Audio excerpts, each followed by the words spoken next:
ಜೋರಾಗಿ ಎಲ್ಲರ ಚಪ್ಪಾಳೆಯ ಒಂದು ಸ್ವಾಗತದಲ್ಲಿ ಪರಮ ಪೂಜ್ಯ ಶ್ರೀ ಡಾಕ್ಟರ್ ಜ್ಞಾನರಾಜ ಮಾಣಿಕ್ಯವರು ಆಗಮಿಸ್ತಾ ಇದ್ದಾರೆ.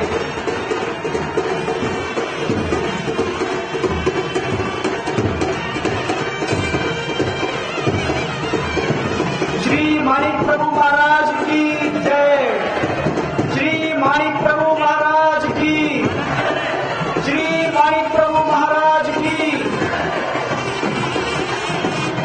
आनंदದ ಮಹಾಪರ್ವ ಪರಮ ಪೂಜ್ಯ ಸದ್ಗುರು ಶ್ರೀ ಮಾಣಿಕ ಪ್ರಭುಗಳ 200ನೇ ಜಯಂತಿಯ ಪ್ರಯುಕ್ತ ಶ್ರೀ ಮಾಣಿಕ್ಯ ಜೀವಪ್ರಾಪ್ತಿ ಮಹೋತ್ಸವ ಅತ್ಯಂತ ಸಂಭ್ರಮದ ಮಧ್ಯೆ ನಡೀತಾ ಇದೆ. ಈಗಾಗಲೇ ಪರಮ ಪೂಜ್ಯ ಡಾಕ್ಟರ್ ಜ್ಞಾನರಾಜ ಮಾಣಿಕ ಪ್ರಭುಗಳು ಮಂಗಳ ವಾದ್ಯದ ಮೂಲಕ ವೇದಿಕೆಗೆ ಆಗಮಿಸ್ತಾ ಇದ್ದಾರೆ.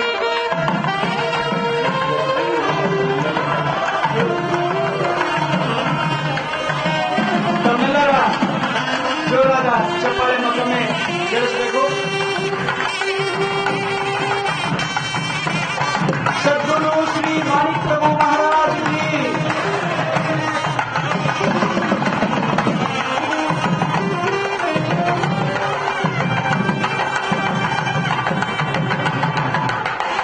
ಈಗಾಗಲೇ ಶ್ರೀಯುತ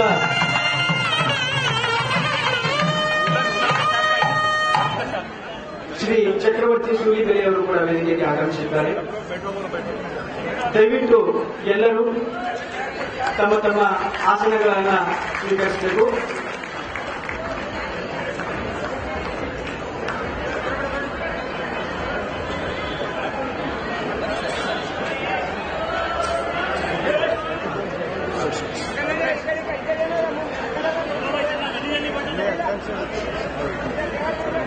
ಆತ್ಮೀಯ ಸದ್ಭಕ್ತರೇ, ಕಲಬುರಗಿ, ಹುಮನಾಬಾದ್, ಬೀದರ್ ಮುಂತಾದ ಊರುಗಳಿಂದ ಇಲ್ಲಿ ಆಗಮಿಸಿರುವಂತಹ ಈ ಒಂದು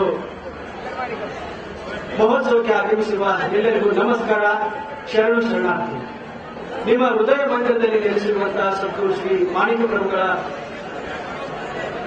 ಮಹಾರಾಜರನ್ನ ಮನದಲ್ಲಿ ವಂದಿಸಿ ಧರಿಸಿ, ಹಾಗೆ ಶ್ರೀ ಮಾಣಿಕ ಪ್ರಭು ಸಂಸ್ಥಾನದ 6ನೇ ಪೀಠಾಧಿಪತಿಗಳಾಗಿರುವ ಪರಮ ಪೂಜ್ಯ ಶ್ರೀ ಡಾಕ್ಟರ್ ಜ್ಞಾನರಾಜ ಮಾಣಿಕ ಪ್ರಭುಗಳ ಪಾದಾರವಿಂದಗಳಿಗೆ ನಮಿಸಿ ಕಾರ್ಯಕ್ರಮವನ್ನು ಆರಂಭಿಸ್ತಾ ಇದ್ದೀವಿ. ದಯವಿಟ್ಟು ಎಲ್ಲರೂ ಶಾಂತತೆಯನ್ನ ಕಾಪಾಡಿಕೊಳ್ಳಬೇಕು. ದಯವಿಟ್ಟು ಎಲ್ಲರೂ ತಮ್ಮ ತಮ್ಮ ಆಸನಗಳನ್ನು ಸ್ವೀಕರಿಸಿ ಶಾಂತತೆಯನ್ನ ಕಾಪಾಡಿಕೊಳ್ಳಬೇಕು. ಆತ್ಮೀಯ ಬಂಧುಗಳೇ, ತಮಗೆಲ್ಲ ಗೊತ್ತಿರುವ ಹಾಗೆ ಈ ಭಾಗದ ಆರಾಧ್ಯ ದೈವ ಶ್ರೀ ಮಾಣಿಕ ಪ್ರಭುಗಳು. ಇಲ್ಲಿನ ಅತ್ಯಂತ ಅದ್ಭುತ ಪಾವನ ಕ್ಷೇತ್ರ ಅಂತಂದ್ರೆ ಮಾಣಿಕ ನಗರ. ಸರ್ವ ಧರ್ಮಗಳ ಒಂದು ಸಮನ್ವಯ ಪುಣ್ಯಭೂಮಿ ಮಾಣಿಕ ನಗರ. ಸರ್ವ ಜಾತಿ, ಮತ, ಪಂಥ, ಸಂಪ್ರದಾಯಗಳ ಭಕ್ತರನ್ನ ಒಗ್ಗೂಡಿಸಿ ಪರಸ್ಪರ ವೈಮನಸ್ಸನ್ನು ದೂರ ಮಾಡಿ ಶಾಂತಿ ಸಮನ್ವಯದ ಸಾಮ್ರಾಜ್ಯ ಸ್ಥಾಪಿಸಲು ಕ್ರಿಸ್ತಶಕ 1817ರಲ್ಲಿ ದತ್ತ ಜಯಂತಿಯ ಪರಮ ಪಾವನ ದಿನದಂದು ನಾಡವತಿ ಗ್ರಾಮದಲ್ಲಿ ಸಾಕ್ಷಾತ್ ಭಗವಾನ್ ಶ್ರೀ ದತ್ತಾತ್ರೇಯರು ಶ್ರೀ ಮಾಣಿಕ ಪ್ರಭುಗಳ ರೂಪದಲ್ಲಿ ಅವತರಿಸಿದರು. 1845ರಲ್ಲಿ ಮಾಣಿಕ ನಗರದಲ್ಲಿ ಆಧ್ಯಾತ್ಮಿಕ ಕೇಂದ್ರ ಈ ಶ್ರೀ ಮಾಣಿಕ ಪ್ರಭು ಸಂಸ್ಥಾನವನ್ನು ಸ್ಥಾಪಿಸಿ 1865ರಲ್ಲಿ ತಮ್ಮ 47ನೇ ವಯಸ್ಸಿನಲ್ಲಿ ಜೀವಂತ ಸಮಾಧಿ ಪ್ರವೇಶಿಸಿದ ಮಹಾನ್ ಚೇತನ ಸಕಲ ಮತಾಚಾರ್ಯ ಶ್ರೀ ಮಾಣಿಕ ಪ್ರಭುಗಳು. ಅಂದು ಅವರು ನೀಡಿದಂತಹ ಆಧ್ಯಾತ್ಮಿಕ ಚಿಂತನೆ ಇಂದು ನಮಗೆಲ್ಲ ದಾರಿಯನ್ನ ತೋರ್ತಾ ಇದೆ. ಅವರು ಸ್ಥಾಪಿಸಿರುವ ಶ್ರೀ ಮಾಣಿಕ ಪ್ರಭು ಸಂಸ್ಥಾನ ಇಂದಿಗೂ ಒಂದು ಹೆಮ್ಮೆಯ ಶ್ರದ್ಧಾ ಕೇಂದ್ರವಾಗಿದೆ. ಯಾವುದೇ ಧರ್ಮಕ್ಕೆ ಅಥವಾ ಸಂಪ್ರದಾಯಗಳಿಗೆ ಸೀಮಿತವಾಗದೆ ಸರ್ವ ಧರ್ಮಗಳ, ಸರ್ವ ಸಂಪ್ರದಾಯಗಳ ಪರಮ ಪವಿತ್ರ ಆಸ್ಥಾ ಕೇಂದ್ರ ಆಗಿದೆ. ಸೌಹಾರ್ದತೆ, ಏಕತೆ ಮತ್ತು ಸದ್ಭಾವನೆಗೆ ಸಾಕ್ಷಿಯಾಗಿದೆ. ಶ್ರೀ ಮಾಣಿಕ ಪ್ರಭುಗಳ ಪರಂಪರೆಯಲ್ಲಿ 6ನೇ ಪೀಠಾಧಿಪತಿಗಳಾದ ಪರಮ ಪೂಜ್ಯ ಶ್ರೀ ಡಾಕ್ಟರ್ ಜ್ಞಾನರಾಜ ಮಾಣಿಕ ಪ್ರಭು ಮಹಾರಾಜರು ಶತಶತಮಾನಗಳಿಂದ ಶ್ರೀ ಸಂಸ್ಥಾನದಲ್ಲಿ ನಡೆದು ಬಂದಂತಹ ಸತ್ ಸಂಪ್ರದಾಯಗಳನ್ನ ಮತ್ತು ಸಂಗೀತ ಪರಂಪರೆಯನ್ನು ಬೆಳೆಸಿಕೊಂಡು ಭಕ್ತರ ಮಾರ್ಗದರ್ಶಕರಾಗಿ ಮುನ್ನಡೆಯುತ್ತಿದ್ದಾರೆ. ಇದೀಗ ಶ್ರೀ ಸದ್ಗುರು ಮಾಣಿಕ ಪ್ರಭು ಮಹಾರಾಜರ ಶಾಂತಿ ಸಂದೇಶ, ಸಂಸ್ಕೃತಿ ಮತ್ತು ಸದ್ಭಾವನೆಯ ಬೆಳಕು ಎಲ್ಲೆಡೆ ಬೆಳಗಿಸಲು ಅವರ 200ನೇ ಜಯಂತಿಯ ಪ್ರಯುಕ್ತ ಕಳೆದ ನವೆಂಬರ್ 14ನೇ ತಾರೀಕಿನಿಂದ ಈ ಸಂಭ್ರಮ ನಿಮ್ಮೆಲ್ಲರಿಗಾಗಿ ನಡೀತಾ ಇದೆ. ನಿಮ್ಮ ಪವಿತ್ರ ಕ್ಷೇತ್ರ ಈ ಮಾಣಿಕ ನಗರದಲ್ಲಿ ಈ ಆನಂದದ ಮಹಾಪರ್ವದ ಮತ್ತೊಂದು ಸುಮಧುರ ಸಂಚಿಯಲ್ಲಿ ಈಗ ಯುವ ಜನತೆಯ ಪ್ರೇರಣೆ, ಯುವ ಚೈತನ್ಯ ನೀಡುವ ಶ್ರೀ ಚಕ್ರವರ್ತಿ ಸೂಲಿಬೆಲೆ ಅವರಿಂದ ವ್ಯಾಖ್ಯಾನ ಮತ್ತು ಉಪನ್ಯಾಸ ಕಾರ್ಯಕ್ರಮವನ್ನು ಏರ್ಪಡಿಸಲಾಗಿದೆ. ತಮ್ಮೆಲ್ಲರಿಗೂ ಆತ್ಮೀಯವಾದಂತಹ ಸ್ವಾಗತ. ಹಾಗೆ ಈಗಾಗಲೇ ಮಹಾರಾಜರು ಇಲ್ಲಿ ಉಪಸ್ಥಿತಿಯನ್ನ ನೀಡಿ ಆಶೀರ್ವಾದ ಅನುಗ್ರಹವನ್ನು ನೀಡಿದ್ದಾರೆ. ಅವರಿಗೂ ಕೂಡ ಆತ್ಮೀಯವಾದಂತಹ ಸ್ವಾಗತ. ಹಾಗೆ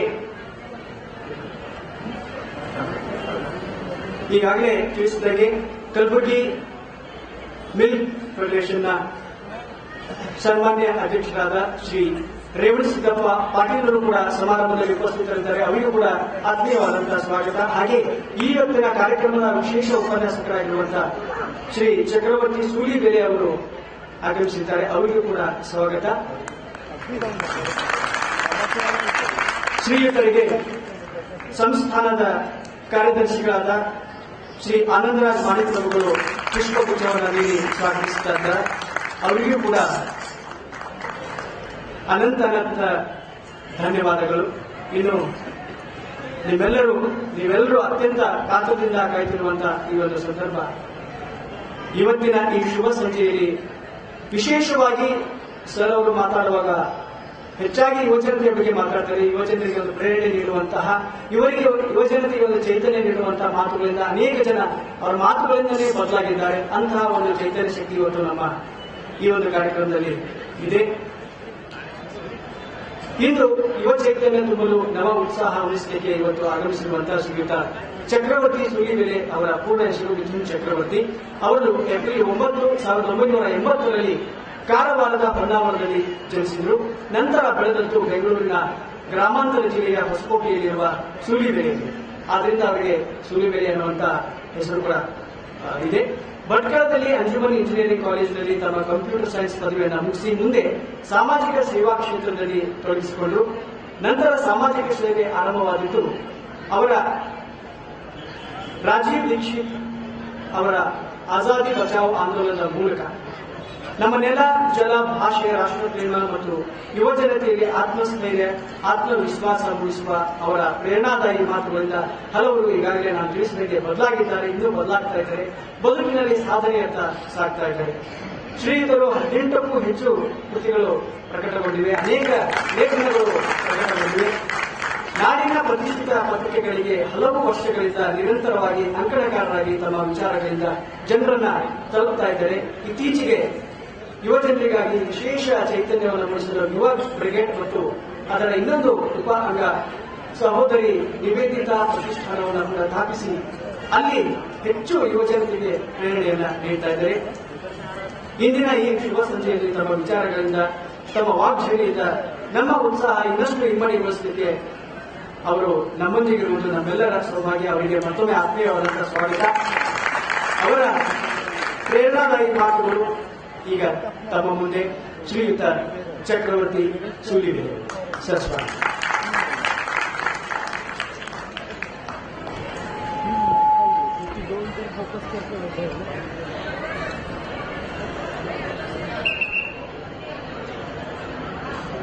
जननी शारदांते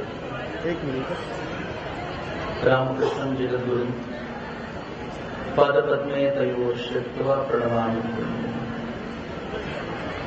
रत्नाकरा धौतपदां हिमालयकिरीटिनी ब्रह्म राजर्षि रत्नाढ्यां वंदे भारत मातरम्.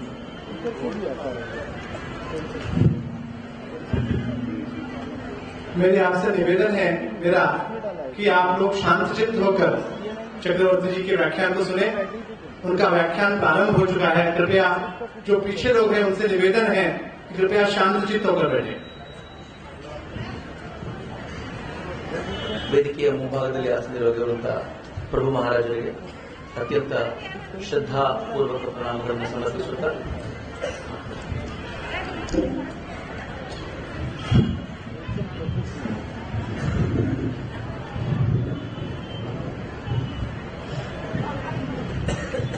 चला जाएगा.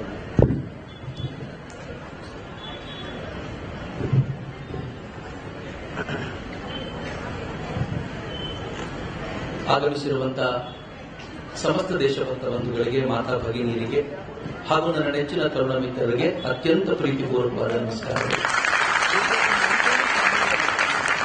ಈ ಭಾಗಕ್ಕೆ ಬರುವುದು ಯಾವಾಗಲೂ ಉತ್ಸಾಹದ ಸಂಕೇತವೇ.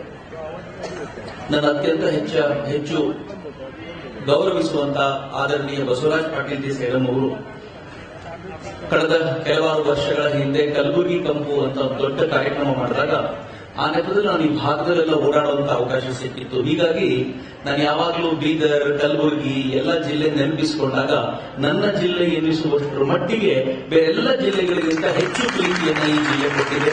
ನಾನು ಅತ್ಯಂತ ಆಭಾರಿ. ಮಿತ್ರ, ಒಂದು ಬೃಹತ್ ಸಂಸ್ಥಾನದ ಅತ್ಯಂತ ಪ್ರಾಚೀನ ಪರಂಪರೆಯುಳ್ಳಂತಹ ಒಂದು ಸಂಸ್ಥಾನದ ಕಾರ್ಯಕ್ರಮಕ್ಕೆ ಬಂದು ಅತೀವವಾದ ಹೆಮ್ಮೆ. ಜಗತ್ತಿನ ಅನೇಕ ರಾಷ್ಟ್ರಗಳಲ್ಲಿ 50 ವರ್ಷ ಆಗಿದ್ದು, 70 ವರ್ಷ ಆಗಿದ್ದು, 100 ವರ್ಷ ಆಗಿದ್ದು ಏನಾದ್ರೂ ಸಿಗೋದೇನೋ. ಆದರೆ ಯಾವುದಾದ್ರೂ ರಾಷ್ಟ್ರದಲ್ಲಿ 200 ವರ್ಷಗಳ ನಂತರವೂ ಕೂಡ 200 ವರ್ಷಗಳ ಮುಂಚಿನ ಪರಂಪರೆ ಉಳಿದಿರುವಂಥದ್ದು ಸಿಗೋದು ಬಹಳ ಕಷ್ಟ. ನನಗೆ ಇವತ್ತು ಇಡೀ ಈ ಸಂಸ್ಥಾನದ ಆವರಣವನ್ನು ತಿರುಗಾಡಬೇಕಾದಾಗ ಸತ್ಯವಾಗ್ಲೂ ಅನ್ನಿಸ್ತಾ ಇತ್ತು, ಇಲ್ಲಿ ಈಗಲೂ ಪ್ರಭು ಮಹಾರಾಜರ ಆ ವೈಬ್ರೇಷನ್ಸ್, ಆ ತರಂಗಗಳು ಇನ್ನೂ ಎಲ್ಲೋ ತಿರುಗಾಡ್ತಾ ಇವೆ ಅನ್ನೋದು ಅಷ್ಟು ಅನುಭವ ಇರುವಂತ ಆ ವಾತಾವರಣವನ್ನು ಉಳಿಸಿಕೊಂಡು ಬರ್ಲಿಕ್ಕೆ ಸಾಧ್ಯವಾಗುತ್ತೆ. ಎಲ್ಲಿ ವೈಬ್ರೇಷನ್ಸ್ ಉಳಿಯುತ್ತೆ ಅನ್ನೋದೊಂದು ಪ್ರಶ್ನೆ ಯಾವಾಗಲೂ. ಎಲ್ಲಿ ತರಂಗಗಳು ಹಾಗೆ ಉಳಿಯುತ್ತೆ, ತರಂಗವನ್ನು ಉಳಿಸಿಕೊಳ್ಳಬೇಕು ಅನ್ನುವ ಮನಸ್ಥಿತಿ ಎಲ್ಲಿ ಉಳಿಯುತ್ತೋ ಅಲ್ಲಿ ಮಾತ್ರ ತರಂಗಗಳು ಉಳಿಯುತ್ತೆ. ಮುಂದಿನ ಪೀಳಿಗೆಗಳು ಆ ತರಂಗವನ್ನು ಉಳಿಸಿಕೊಳ್ಳುವ ಪ್ರಯತ್ನ ಮಾಡದೆ ಹೋದರೆ ಆ ತರಂಗಗಳು ಉಳಿಲಿಕ್ಕೆ ಇಷ್ಟಪಡೋದಿಲ್ಲ. ಅದಕ್ಕೆ ಹೋಗಲಿಕ್ಕೆ ಬೇಕಾದಷ್ಟು ಜಾಗ, ಅನೇಕರು ಆಸ್ಥೆಯಿಂದ ಕಾಯುವಂತ ಜಾಗ ಎಲ್ಲಿದೆಯೋ ಅಲ್ಲಿ ಹೋಗಿ ಕಾಣೆಯಾಗ್ಬಿಡತ್ತೆ. ಆದರೆ 200 ವರ್ಷಗಳ ನಂತರವೂ ಕೂಡ ಪ್ರಭುಗಳ ಆ ತರಂಗಗಳು ಇನ್ನೂ ಉಳ್ಕೊಂಡಿವೆ ಅಂತಂದ್ರೆ ಈ 200 ವರ್ಷಗಳಿಂದ ಅದನ್ನು ಉಳಿಸ್ಕೊಂಡು ಬಂದಿರುವಂತಹ ಪ್ರಯತ್ನ ಮಾಡಲಾಗಿದೆಯಲ್ಲ, ಆ ಪ್ರಯತ್ನಕ್ಕೆ ಶತ ನಮನಗಳನ್ನು ಸಮರ್ಪಿಸ್ತೀವಿ. ಈ ಪ್ರಯತ್ನ ನಿರಂತರವಾಗಿ ಆಗಬೇಕು. ಸ್ವಲ್ಪ ಯೋಚನೆ ಮಾಡಿ, ಇಲ್ಲಿ ಕೂತಿರೋ ನಮಗೆಲ್ಲ 200 ವರ್ಷಗಳ ಪರಂಪರೆಯ ಕುರಿತಂತೆಯೇ ಇಷ್ಟು ಹೆಮ್ಮೆ ಚಪ್ಪಾಳೆ ಹೊಡಿಬೇಕು ಅಂತ ಅನ್ನಿಸ್ತಿದೆ. ಈ ದೇಶದ ಕುರಿತಂತೆ ಒಮ್ಮೆ ಆಲೋಚನೆ ಮಾಡಿ ನೋಡಿ. ಸುಮ್ಮನೆ ಕೂತ ಜಾಗದಲ್ಲಿ 200 ವರ್ಷಕ್ಕೆ ಇಷ್ಟು ಚಪ್ಪಾಳೆ ಹೊಡಿಬೇಕು ಅಂತ ಅನಿಸ್ತಾ ಇರೋ ನಮಗೆ ಭಾರತದ ಪರಂಪರೆ 20,000 ವರ್ಷಗಳಷ್ಟು ಹಳೆಯದ್ದು ಈಗಲೂ ಉಳ್ಕೊಂಡು ಬಂದಿದೆ ಅಂತಂದ್ರೆ ಅದಕ್ಕೆಂತ ಅದ್ಭುತವಾದ ಶಕ್ತಿ ಇರಬೇಡ ಅಂತ. ಆಶ್ಚರ್ಯದ ಸಂಗತಿ ಇದು. ಜಗತ್ತಿನ ಅನೇಕ ರಾಷ್ಟ್ರಗಳಿವೆ. ಈ ರಾಷ್ಟ್ರಗಳ ಇತಿಹಾಸ ಎಷ್ಟು ಚಿಕ್ಕದ್ದು, ಪರಂಪರೆ ಎಷ್ಟು ಚಿಕ್ಕದ್ದು ಅಂತಂದ್ರೆ ಭಾರತಕ್ಕೆ ಹೋಲಿಸಿದ್ರೆ ಇವೆಲ್ಲ ಪುಟ್ಟ ಪುಟ್ಟ ಮಕ್ಕಳು. ನೀವು ಜಗತ್ತಿನ ಪಶ್ಚಿಮ ರಾಷ್ಟ್ರಗಳನ್ನ ನೋಡಿದ್ರೆ ಇವುಗಳಲ್ಲಿ ಅನೇಕ ರಾಷ್ಟ್ರಗಳು ಹುಟ್ಟಿರುವುದು 400 ವರ್ಷದ ಹಿಂದೆ, 500 ವರ್ಷದ ಹಿಂದೆ. ಹೆಚ್ಚಂದ್ರೆ 2000 ವರ್ಷದ ಹಿಂದೆ ಜಗತ್ತಿನ ಎಲ್ಲಾ ರಾಷ್ಟ್ರಗಳು ನಾಗರಿಕತೆಯ ಪಥದಲ್ಲಿ ನಡೆದವು ಅಂತ ಎಲ್ಲರೂ ಭಾವಿಸ್ತಾರೆ. ಹೆಚ್ಚಂದ್ರೆ 2000 ವರ್ಷ. ಆದ್ರೆ ಭಾರತ ಅನ್ನೋ ಈ ರಾಷ್ಟ್ರ 5,000 ವರ್ಷಗಳ ಹಿಂದೆ ಇತ್ತು. ಕಲಿಯುಗಾಬ್ದ ಶುರುವಾಗಿ 5,000 ವರ್ಷ ಆಯಿತು. 10,000 ವರ್ಷಗಳ ಹಿಂದೆ ಭಾರತ ಇತ್ತು. 15,000 ವರ್ಷಗಳ ಹಿಂದೆ ಹೊರಡಿದ್ರೆ ಭಾರತ ಇತ್ತು. 20,000 ವರ್ಷಗಳ ಹಿಂದೆಯೂ ಭಾರತ ಇತ್ತು. ಎಂತ ವಿಶೇಷವಾದ ಸಂಗತಿ ಅಂತಂದ್ರೆ, ನಾನು ನನ್ನ ಈ ಮಾರ್ಗದಲ್ಲಿನ ಗುರು ಅಂತ ಭಾವಿಸುವಂತ ವಿದ್ಯಾನಂದ ಶರಣಯ್ಯವರು ಒಂದು ಮಾತನ್ನು ಯಾವಾಗಲೂ ಹೇಳೋರು. ಜಗತ್ತಿನ ಇತಿಹಾಸ ಅಂತ ಯಾರಾದ್ರೂ ಪುಸ್ತಕ ಬರೆದರೆ ಅದರಲ್ಲಿ ಮೊದಲನೇ ಪುಟ ಭಾರತದ ಇತಿಹಾಸ ಅಂತಾನೆ ಇರಬೇಕು. ಅಕಸ್ಮಾತ್ ಭಾರತದ ಇತಿಹಾಸ ಅಂತ ಇರಲಿಲ್ಲ ಅಂದ್ರೆ, ಅವ್ರು ಹೇಳ್ತಿದ್ರು ಬಹಳ ಚೆನ್ನಾಗಿ, ಇರ್ಲಿಲ್ಲ ಅಂತಂದ್ರೆ ಬರೆದಿರೋ ಲೇಖಕ ಬೇಕಂತ ಬಿಟ್ಟಿರ್ಬೇಕು ಅಥವಾ ಮೊದಲನೇ ಪೇಜಲ್ಲಿ ಹಳದೇ ಹೋಗಿರ್ಬೇಕು ಅಂತ. ಭಾರತದ ಇತಿಹಾಸ ಇಲ್ಲದೆ ಹೋದ್ರೆ ಜಗತ್ತಿನ ಇತಿಹಾಸ ಇಲ್ಲ ಅಂತ. ಭಾರತದ ಇತಿಹಾಸ ಅಷ್ಟು ಪ್ರಾಚೀನ. ಜಗತ್ತಿನ ಅನೇಕ ರಾಷ್ಟ್ರಗಳು ನೆನ್ನೆ ಮೊನ್ನೆ ಹುಟ್ಟಿದ್ದು ಇವತ್ತು ಕಾಣೆಯಾದವು. ರಾಷ್ಟ್ರ ಬಿಡಿ, ಅನೇಕ ವ್ಯಕ್ತಿಗಳು ಹೇಗಿದ್ದಾರೆ ಅಂತಂದ್ರೆ 50 ವರ್ಷದ ಹಿಂದೆ ಇದ್ದ ವ್ಯಕ್ತಿಯನ್ನ ಇವತ್ತು ನೆನಪಿಸಿಕೊಳ್ಳೋ ಸ್ಥಿತಿಯಲ್ಲಿ ನಾವಿಲ್ಲ. ಕೆಲವರಂತೂ ಹೇಗೆ ಅಂತಂದ್ರೆ ತೀರಿಕೊಂಡ ಒಂದು ವಾರದಲ್ಲಿ ಹೋದ್ರಲ್ಲಪ್ಪ ಒಳ್ಳೇದಾಗ್ಲಿ ಅಂತ ಹೇಳೋ ಮಟ್ಟಿದಂತಿರ್ತೀವಿ ನಾವು. ಅಂಥದ್ರಲ್ಲಿ ಇಷ್ಟು ಹಳೆಯ ಈ ಪರಂಪರೆ, ಈ ಗಾತ್ರ ಉಳ್ಕೊಳ್ಳಿಕ್ಕೆ ಸಾಧ್ಯವಾಗಿದ್ದಾದ್ರೂ ಹೇಗೆ? ಬಹಳ ಸರಳವಾದ ಉತ್ತರ ಭಾರತ ಕೊಡುತ್ತೆ. ಸ್ವಾಮಿ ವಿವೇಕಾನಂದರು ತುಂಬಾ ಚೆನ್ನಾಗಿ ಹೇಳ್ತಾರೆ, ಭಾರತದ ಪರಂಪರೆ, ಭಾರತದ ಕೇಂದ್ರ, ಭಾರತದ ಆತ್ಮ. ಹೇಗೆ ವ್ಯಕ್ತಿಯೊಬ್ಬರಿಗೆ ಆತ್ಮ ಇರುತ್ತೋ ಹಾಗೆ ಒಂದು ಸಮಾಜಕ್ಕೂ ಆತ್ಮ ಇದೆ, ಒಂದು ರಾಷ್ಟ್ರಕ್ಕೂ ಆತ್ಮ ಇದೆ. ಹಾಗೆ ಭಾರತದ ಆತ್ಮ ಯಾವುದು ಅಂತ ಕೇಳಿದ್ರೆ ಅದು ಧರ್ಮ. ಭಾರತದ ಆತ್ಮ ಯಾವುದು ಅಂತ ಕೇಳಿದ್ರೆ ಅದು ಸ್ಪಿರಿಚುಯಾಲಿಟಿ. ಅದು ಎಲ್ಲಿವರೆಗೂ ಗಟ್ಟಿಯಾಗಿರುತ್ತೋ ಅಲ್ಲಿವರೆಗೂ ಭಾರತದ ಪರಂಪರೆ ಒಂದು ಚೂರು ಅಲಗಡದೆ. ಯುರೋಪಿನ ಆತ್ಮ, ಯುರೋಪಿನ ಕೇಂದ್ರ ಬಿಸಿನೆಸ್ ಅಂದ್ರೆ ವ್ಯಾಪಾರ. ಅಮೆರಿಕಾದ ಕೇಂದ್ರ ಡಿಸಿಪ್ಲಿನ್ ಅಂತೆ, ಆದ್ರೆ ಭಾರತದ ಕೇಂದ್ರ ಮಾತ್ರ ಧರ್ಮ. ಎಲ್ಲಿವರೆಗೂ ಈ ಕೇಂದ್ರವನ್ನ ಅಲುಗಾಡಿಸೋದಿಲ್ವೋ, ಎಲ್ಲಿವರೆಗೂ ಈ ಕೇಂದ್ರವನ್ನ ಮುಟ್ಟೋದಿಲ್ವೋ, ಎಲ್ಲಿವರೆಗೂ ಈ ಕೇಂದ್ರದ ಕುರಿತಂತೆ ಗೌರವ ಇರುತ್ತೋ ಅಲ್ಲಿವರೆಗೂ ಭಾರತ ಎನ್ನುವ ಈ ರಾಷ್ಟ್ರ ಅದ್ಭುತವಾಗಿ ಜಗತ್ತಿನ ಮುಂದೆ ನಿಂತಿರುತ್ತೆ ಅಂತ ಸ್ವಾಮಿ ವಿವೇಕಾನಂದ ಹೇಳುವುದು. ಈ ಧರ್ಮ ಕೇಂದ್ರಿತ, ಆಧ್ಯಾತ್ಮ ಕೇಂದ್ರಿತ ಭಾರತ ಹೇಗೆ ಹುಟ್ಟಿತು? ಜಗತ್ತಿನ ನೀವು ಆಲೋಚನೆ ಮಾಡಿ ನೋಡಿ, ಜಗತ್ತಿನ ಜನಕ್ಕೆ, ಎಲ್ಲ ಮತ ಪಂಥಗಳ ಜನಕ್ಕೂ ಇರೋದು ಒಂದೇನು ಅಂತಂದ್ರೆ, ಹುಟ್ಟುತ್ತೀವಿ, ಚೆನ್ನಾಗಿ ಬದುಕು ನಡೆಸ್ತೀವಿ, ಸಾಯ್ತೀವಿ, ಮತ್ತೆ ಹುಟ್ಟುವ ಪರಂಪರೆ ಇಲ್ಲ ಇದು. ಆದ್ರೆ ಭಾರತ ಏನ್ ಹೇಳುತ್ತೆ ಗೊತ್ತಾ? ಹುಟ್ಟುತ್ತೀಯ, ಚೆನ್ನಾಗಿ ಬದುಕು ನಡೆಸ್ತು, ಯಾಕೆಂದ್ರೆ ಸತ್ತ ಮೇಲೆ ಮತ್ತೆ ಹುಟ್ಟತೀಯ, ಈಗೇನು ಬದುಕು ನಡೆಸಿದೆಯೋ ಅದರ ಆಧಾರದ ಮೇಲೆ ಮುಂದಿನ ಬದುಕು ಸಿಗುತ್ತೆ, ಹುಷಾರಾಗಿರುವಂತ ಭಾರತ ಎಚ್ಚರಿಕೆ ಮಾಡುತ್ತೆ. ಹೀಗಾಗಿ ನಮ್ಮ ಭಾರತದಲ್ಲಿ ಏನ್ ಹೇಳಿದ್ರು ಅಂತಂದ್ರೆ, ನೀನು ಬದುಕುವಾಗ ಹೊರಗಡೆ ತುಂಬಾ ನೋಡ್ಕೊಂಡು ಕೂತ್ರೆ, ಅಂತರಂಗದ ಬೆಳಕನ್ನ ಕಾಣದೆ ಹೋದ್ರೆ ಇದಕ್ಕೆ ಮೌಲ್ಯ ಇಲ್ಲ, ಕಣ್ಣು ಮುಚ್ಕೊಂಡು ಒಳಗೆ ನೋಡು ಅನ್ನೋದನ್ನ ಹೇಳ್ಕೊಡ್ತು. ನನಗೂ ಮೊದಲು ಅರ್ಥ ಆಗ್ತಿರ್ಲಿಲ್ಲ. ನಾನು ಚಿಕ್ಕಂದಲ್ಲಿ ಕಾಲೇಜ್ಗೆ ಹೋಗ್ಬೇಕಾದ್ರೆ ಎಲ್ಲರನ್ನು ಆಡ್ಕೊಳ್ತಾ ಇದ್ದೆ, ಏನಂತ ಮಾತಾಡ್ತಾರೆ ಎಲ್ಲ ಅಂತ. ಆದ್ರೆ ಒಂದ್ಸಲ ಒಂದು ಸ್ಕೂಲಿಗೆ ಹೋಗಿ ಸುಮ್ಮನೆ ಒಂದು ಪ್ರಯೋಗ ಮಾಡಿ ನೋಡಿದೆ. ಪ್ರಯೋಗ ಏನ್ ಗೊತ್ತೇನು?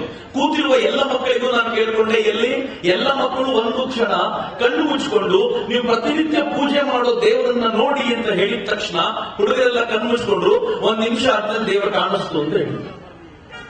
ಕಣ್ಣು ಮುಚ್ಕೊಂಡು ನೋಡಿ ಅಂತಂದ್ರೆ ಭಾರತದಲ್ಲಿ ದೇವರು ಕಾಣಿಸ್ತಾರೆ, ಆದ್ರೆ ಅಮೆರಿಕಾದಲ್ಲಿ, ಯುರೋಪ್ ನಲ್ಲಿ ಕಣ್ಣು ಮುಚ್ಕೊಂಡು ನೋಡಿ ಅಂದ್ರೆ ಹೇಳ್ತಾರೆ ಚಕ್ರವರ್ತಿಯವರಿಗೆ ತಲೆ ಕೆಟ್ಟೋಗಿದೆ, ಕಣ್ಣು ಮುಚ್ಕೊಂಡು ನೋಡಿ ಅಂತಾರೆ. ಕಣ್ಣು ಮುಚ್ಕೊಂಡ ಮೇಲೆ ಏನಾದ್ರು ಕಾಣುತ್ತಾ? ಕಣ್ಣು ತೆಗೆದ ಮೇಲೆ ಮಾತ್ರ ಕಾಣೋದು ಅಂತ. ಕಣ್ಣು ಮುಚ್ಕೊಂಡ ಮೇಲೆ ಏನು ಕಾಣುತ್ತೆ ಅಂತ ಅಲ್ಲಿ ನನಗೆ ಗೊತ್ತೇ ಇಲ್ಲ.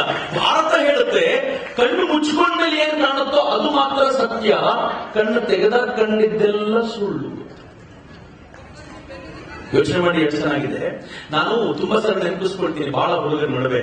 ನಾನು ಅಮರನಾಥ ಯಾತ್ರೆಗೆ ಹೋಗಿದ್ದಾಗ ಕಷ್ಟಪಟ್ಟು ಅಮರನಾಥದ ಯಾತ್ರೆ ಮಾಡಿದ್ದು. ಆ ಬಾಲ್ಟಾಲಿಂದ ಹತ್ತಬೇಕಾದ್ರೆ 18 ಕಿಲೋಮೀಟರ್ ಎತ್ತರ. ಆ ಬಾಲ್ಟಾಲಿಂದ ಏರ್ಕೊಂಡು ಹೋಗ್ಬೇಕಾದ್ರೆ ಸಾಕು ಸಾಕು ಸಾಕು ಅಂತ ಪ್ರತಿ ಕ್ಷಣಕ್ಕೂ ಅನ್ನಿಸ್ತಿರುತ್ತೆ. ಕೊನೆ 2 ಕಿಲೋಮೀಟರ್ ಮಂಜಿನ ಮೇಲೆ ನಡ್ಕೊಂಡು ಹೋಗ್ಬೇಕಾದಾಗಲಂತೂ ಇನ್ ಜೀವನದಲ್ಲಿ ಬರಬಾರ್ದು ಇಲ್ಲಿಗೆ ಅಂತ ನಾನು ನಿರ್ಣಯ ಮಾಡ್ಕೊಂಡೇ ಹೋಗಬೇಕು ಅಂತ. ನನ್ನ ಜೊತೆ ಎಷ್ಟೊಂದು ಜನ ನಡ್ಕೊಂಡು ಬಂದ್ರು. ಎಲ್ಲರೂ ಹೋಗಿ ಅಮರನಾಥದ ಶಿವಲಿಂಗದ ಎದುರಿಗೆ ನಿಂತು ಕಷ್ಟಪಟ್ಕೊಂಡು ಹತ್ಕೊಂಡು ಬಂದಿದ್ರು. ನಾನು ಅಮರನಾಥದ ಶಿವಲಿಂಗದ ಎದುರಿಗೆ ನಿಂತಾಗ ಪಕ್ಕಕ್ಕೆ ನೋಡಿದೆ, ನನ್ನ ಪಕ್ಕದಲ್ಲಿ ಯಾರ್ಯಾರು ಶಿವಲಿಂಗದ ದರ್ಶನ ಮಾಡಬೇಕು ಅಂತ ಬಂದಿದ್ರು ಎಲ್ಲರೂ ಕೈ ಮುಕ್ಕೊಂಡು ಕಣ್ಣು ಮುಚ್ಕೊಂಡು ನಿಂತ್ಬಿಟ್ಟಿದ್ರು. ನಾನು ಒಬ್ಬನಿಗೆ ಎಬ್ಬಿಸಿದೆ, ಅಷ್ಟು ಕಷ್ಟಪಟ್ಕೊಂಡು ಇಲ್ಲಿವರೆಗೂ ಬಂದು ಕಣ್ಣು ಮುಚ್ಕೊಂಡು ನಿಂತಿಲ್ಲ ಯಾಕೆ ಅಂತ. ಕಷ್ಟಪಟ್ಕೊಂಡು ನಾವು ಪ್ರಭುಗಳ ಸಮಾಧಿ ಸ್ಥಿತಿಯನ್ನು ನೋಡ್ಲಿಕ್ಕೆ ಬರ್ತೀವಿ ಅಂತ ತಿಳ್ಕೊಳ್ಳಿ. ಸಮಾಧಿ ಎದುರಿಗೆ ನಿಂತ್ಕೋತೀವಿ, ನಿಂತ್ಕೊಂಡು ಏನ್ ಮಾಡ್ತೀವಿ ಗೊತ್ತಾ? ಸಮಾಧಿಯನ್ನು ನೋಡಲ್ಲ ನಾವು. ಸಮಾಧಿಯನ್ನು ಒಂದು ಕ್ಷಣ ನೋಡಿ ಕಣ್ಣು ಮುಚ್ಕೊಂಡು ನಿಂತು ಬಿಡ್ತೀವಿ. ಯಾಕೆಂದ್ರೆ ಯಾವ ಸಮಾಧಿ ಅಲ್ಲಿದೆಯೋ ಅದೇ ಸಮಾಧಿ ಪ್ರಭುಗಳ ರೂಪದಲ್ಲಿ ಒಳಗಿದೆಯಲ್ಲ. ಯಾವ ಈಶ್ವರನ ಲಿಂಗ ಆ ಅದ್ಭುತವಾದ ಬೆಟ್ಟದ ಮೇಲೆ ಕುಳಿತಿದೆಯೋ ಅದೇ ಶಿವಸ್ವರೂಪಿ ಭಗವಂತ ಒಳಗಿದ್ದಾನಲ್ಲ. ಹೊರಗಡೆ ನೋಡು, ಕಣ್ಣು ಮುಚ್ಕೊಂಡು ಆಮೇಲೆ ಒಳಗೆ ನೋಡು ಅನ್ನೋ ಕಾರಣಕ್ಕೋಸ್ಕರವೇ ನಮ್ಮ ಪ್ರತಿಯೊಂದು ಮಂದಿರದಲ್ಲೂ ಕಣ್ಣು ಮುಚ್ಕೊಂಡು ಕೂತ್ಕೊ ಅಂತ ಹೇಳುದು. ಎಲ್ಲ ಕಡೆ ಸುತ್ತಾಡಿದ ನಂತರ ಒಂದು ಕ್ಷಣ ಕಣ್ಣು ಮುಚ್ಕೊಂಡು ಕೂತ್ಕೊ ಅಂತ ಹೇಳಿದ ಕಾರಣವೇ ಇದು. ಈ ಕಾರಣಕ್ಕೋಸ್ಕರವೇ ಭಾರತದ ಚಿಂತನೆಗಳು ಜಗದ್ವ್ಯಾಪಿಯಾಗಿ ಹರಡುತ್ತವೆ. ಜಗತ್ತಿನ ಅನೇಕ ಶ್ರೇಷ್ಠ ವಿಜ್ಞಾನಿಗಳು, ಅನೇಕ ಶ್ರೇಷ್ಠ ಇತಿಹಾಸಕಾರರು, ಅನೇಕ ಶ್ರೇಷ್ಠ ತತ್ವಶಾಸ್ತ್ರಜ್ಞರು ಭಾರತಕ್ಕೆ ಬಂದು ಭಾರತದ ಕುರಿತಂತೆ ಏನ್ ಹೇಳ್ತಾರೆ ಗೊತ್ತಾ? ಯುರೋಪ್ನಲ್ಲಿ, ಅಮೆರಿಕಾದಲ್ಲಿ ಹೆಜ್ಜೆಗೊಂದು ಬಿಸಿನೆಸ್ ಮನ್ಗಳು ಸಿಗ್ತಾರೆ, ವ್ಯಾಪಾರಿಗಳು ಸಿಗ್ತಾರೆ. ಆದ್ರೆ ಭಾರತದಲ್ಲಿ ಹೆಜ್ಜೆಗೊಬ್ಬರು ಸಂತರು ಸಿಗ್ತಾರೆ. ಇಂಥ ಶ್ರೇಷ್ಠ ರಾಷ್ಟ್ರ ಜಗತ್ತಿನಲ್ಲಿ ಮತ್ತೊಂದಿಲ್ಲ ಅಂತ ಇಡೀ ಜಗತ್ತು ಮಾತನಾಡುವಂತ ಪರಿಸ್ಥಿತಿ. ಯೋಚನೆ ಮಾಡಿ, ಭಾರತ ಎಷ್ಟು ವೈಭವಿತವಾದ ರಾಷ್ಟ್ರ ಆಗಿರ್ಬೋದು. ವೈಭವಿತವಾದ ರಾಷ್ಟ್ರ ಯಾವುದಕ್ಕೆ? ದುಡ್ಡನ್ನ ಗಳಿಸಿದ್ದಕ್ಕಲ್ಲ, ಗಳಿಸಿದ್ದನ್ನ ಕೊಟ್ಟಿದ್ದಕ್ಕೆ ಭಾರತ ವೈಭವ. ನಾನು ಚೆನ್ನಾಗಿ ನೆನಪಿದೆ, ಇಲ್ಲೇ ಚಿಮನ್ಶೇಡ ಅಂತ ಒಂದು ಹಳ್ಳಿಗೆ ಹೋಗಿದ್ದೆ ನಾನು, ಕಲಬುರಗಿ ಜಿಲ್ಲೆದ ಅನ್ಸುತ್ತದು. ಚಿಮನ್ಶೇಡ ಅನ್ನೋ ಹಳ್ಳಿಗೆ ಹೋಗಿದ್ದಾಗ ಹೈಸ್ಕೂಲ್ ಮಕ್ಕಳನ್ನ ಕೂರಿಸ್ಕೊಂಡು ನಾನೊಂದು ಪ್ರಶ್ನೆ ಕೇಳಿದ್ದೆ ಆ ಮಕ್ಕಳನ್ನ. ವೇದಿಕೆ ಮೇಲೆ ಇಬ್ಬರನ್ನ ಕೂರಿಸ್ತೀವಿ, ಭಾರತ ಅಂದ್ರೆ ಏನು ಅಂತ ಅರ್ಥ ಮಾಡ್ಕೊಳ್ಳಿಕ್ಕೆ ನಾನು ನಿಮ್ಗೆ ಇವೆಲ್ಲ ಹೇಳೋ ಪ್ರಯತ್ನ ಮಾಡ್ತಿರೋದು. ವೇದಿಕೆ ಮೇಲೆ ಇಬ್ಬರನ್ನ ಕೂರಿಸ್ತೀವಿ. ಒಬ್ರು ಈ ಊರಿನ ಅತ್ಯಂತ ಶ್ರೀಮಂತ ರಾಜಕಾರಣಿ, ಇನ್ನೊಬ್ರು ಈ ಊರಿನ ಜೇಬಿನಲ್ಲಿ ಕೈ ಹಾಕಿದ್ರು 1 ರೂಪಾಯಿ ಸಿಗದ ಒಬ್ಬ ಬಡ ಸನ್ಯಾಸಿ. ಇಬ್ಬರನ್ನು ವೇದಿಕೆ ಮೇಲೆ ಕೂರಿಸ್ತೀವಿ. ಎಲ್ಲ ಶಾಲೆಯ ಮಕ್ಕಳನ್ನ ಲೈನ್ ಆಗಿ ಬಿಟ್ಟು ನಮಸ್ಕಾರ ಮಾಡಿ ಅಂತಂದ್ರೆ ಮೊದಲು ರಾಜಕಾರಣಿಗೆ ನಮಸ್ಕಾರ ಮಾಡ್ತಿರೋ, ದುಡ್ಡಿರುವ ರಾಜಕಾರಣಿಗೆ ನಮಸ್ಕಾರ ಮಾಡ್ತಿರೋ, ಜೇಬಲ್ ನಯಾ ಪೈಸು ಇಲ್ಲದೆ ಇರುವಂತ ಸನ್ಯಾಸಿ ನಮಸ್ಕಾರ ಮಾಡ್ತಿರೋ ಅಂತ ಕೇಳಿದ್ರೆ ಒಂದು ಹಳ್ಳಿಯ ಪುಟ್ಟ ಮಕ್ಕಳು ಎದ್ದಿಟ್ಕೊಂಡು ಹೇಳ್ತವೆ, ಮೊದಲು ಸನ್ಯಾಸಿಗೆ ನಮಸ್ಕಾರ ರೀ, ಆಮೇಲೆ ರಾಜಕಾರಣಿಗೆ. ನಾನು ಸುಮ್ಮನೆ ತಮಾಷೆಗೆ ಅಂತ ಕೇಳಿದೆ, ಯಾಕೆ ಹಿಂಗೆ? ಒಂದ್ ಮಗು ಏನ್ ಹೇಳ್ತು ಗೊತ್ತಾ, ಈಗಲೂ ಕಿವಿಯಲ್ಲಿ ಗುಯ್ ಬಿಡ್ತಿದೆ ನನಗೆ. ಆ ಮಗು ಹೇಳ್ತು, ಆ ಸನ್ಯಾಸಿನೂ ಬೇಕಿದ್ರೆ ಇವರಂಗೆ ಬಹಳ ದುಡ್ಡು ಮಾಡ್ಬೋದಿತ್ರಿ, ಅದು ಬೇಡ ಅಂತ ಎಲ್ಲ ಬಿಟ್ಟು ಬಂದಾರಲ್ರಿ, ಅದಕ್ಕೆ ಅವ್ರಿಗೆ ಮೊದಲು ನಮಸ್ಕಾರ ಅಂತ. ಏನ್ ಚಂದ ರಾಷ್ಟ್ರ ಇದು. ಈ ರಾಷ್ಟ್ರ ಕಲ್ಪಿಸಿಕೊಟ್ಟಿದ್ದು ಏನು ಅಂದ್ರೆ, ಯಾರು ತ್ಯಾಗ ಮಾಡ್ತಾರೋ, ಯಾರು ತ್ಯಾಗದ ಮೂಲಕ ದೊಡ್ಡವರಾಗ್ತಾರೋ ಅವರೇ ದೊಡ್ಡವರು, ಉಳಿದವರೆಲ್ಲ ಅಲ್ಲ. ನ ಪ್ರಜಯಾನ ಧನೇನ ತ್ಯಾಗೇನೈಕೆ ಅಮೃತತ್ವ ಮಾನುಷು ಅಂತ ಹೇಳಿದ ರಾಷ್ಟ್ರ ಇದು. ಈ ರಾಷ್ಟ್ರಕ್ಕೆ ಇಷ್ಟು ಶ್ರೇಷ್ಠತತ್ವ ಹೇಗ್ ಗೊತ್ತಾಯ್ತು ಅಂತಂದ್ರೆ, ಹೊರಗಡೆಯಿಂದ ಗಳಿಸಿದ್ದೆಲ್ಲ ಸುಳ್ಳು, ಒಳಗೆ ಎಷ್ಟು ಗಳಿಸಿಕೊಳ್ಳಿಕ್ಕೆ ಸಾಧ್ಯ ಆಗುತ್ತೋ ಅದು ಮಾತ್ರ ಜೀವನ ಪರ್ಯಂತ ಉಳಿಯುತ್ತೆ ಅಂತ ಅರ್ಥ ಮಾಡ್ಕೊಳ್ತಲ್ಲ. ಒಬ್ಬ ಪುಟ್ಟ ಬಾಲಕ ನಚಿಕೇತ ಯಮನ ಬಳಿ ಹೋಗಿ ನಿಂತುಕೊಂಡು ಯಮನ ಬಳಿ ಪ್ರಶ್ನೆ ಕೇಳ್ತಾನಲ್ಲ.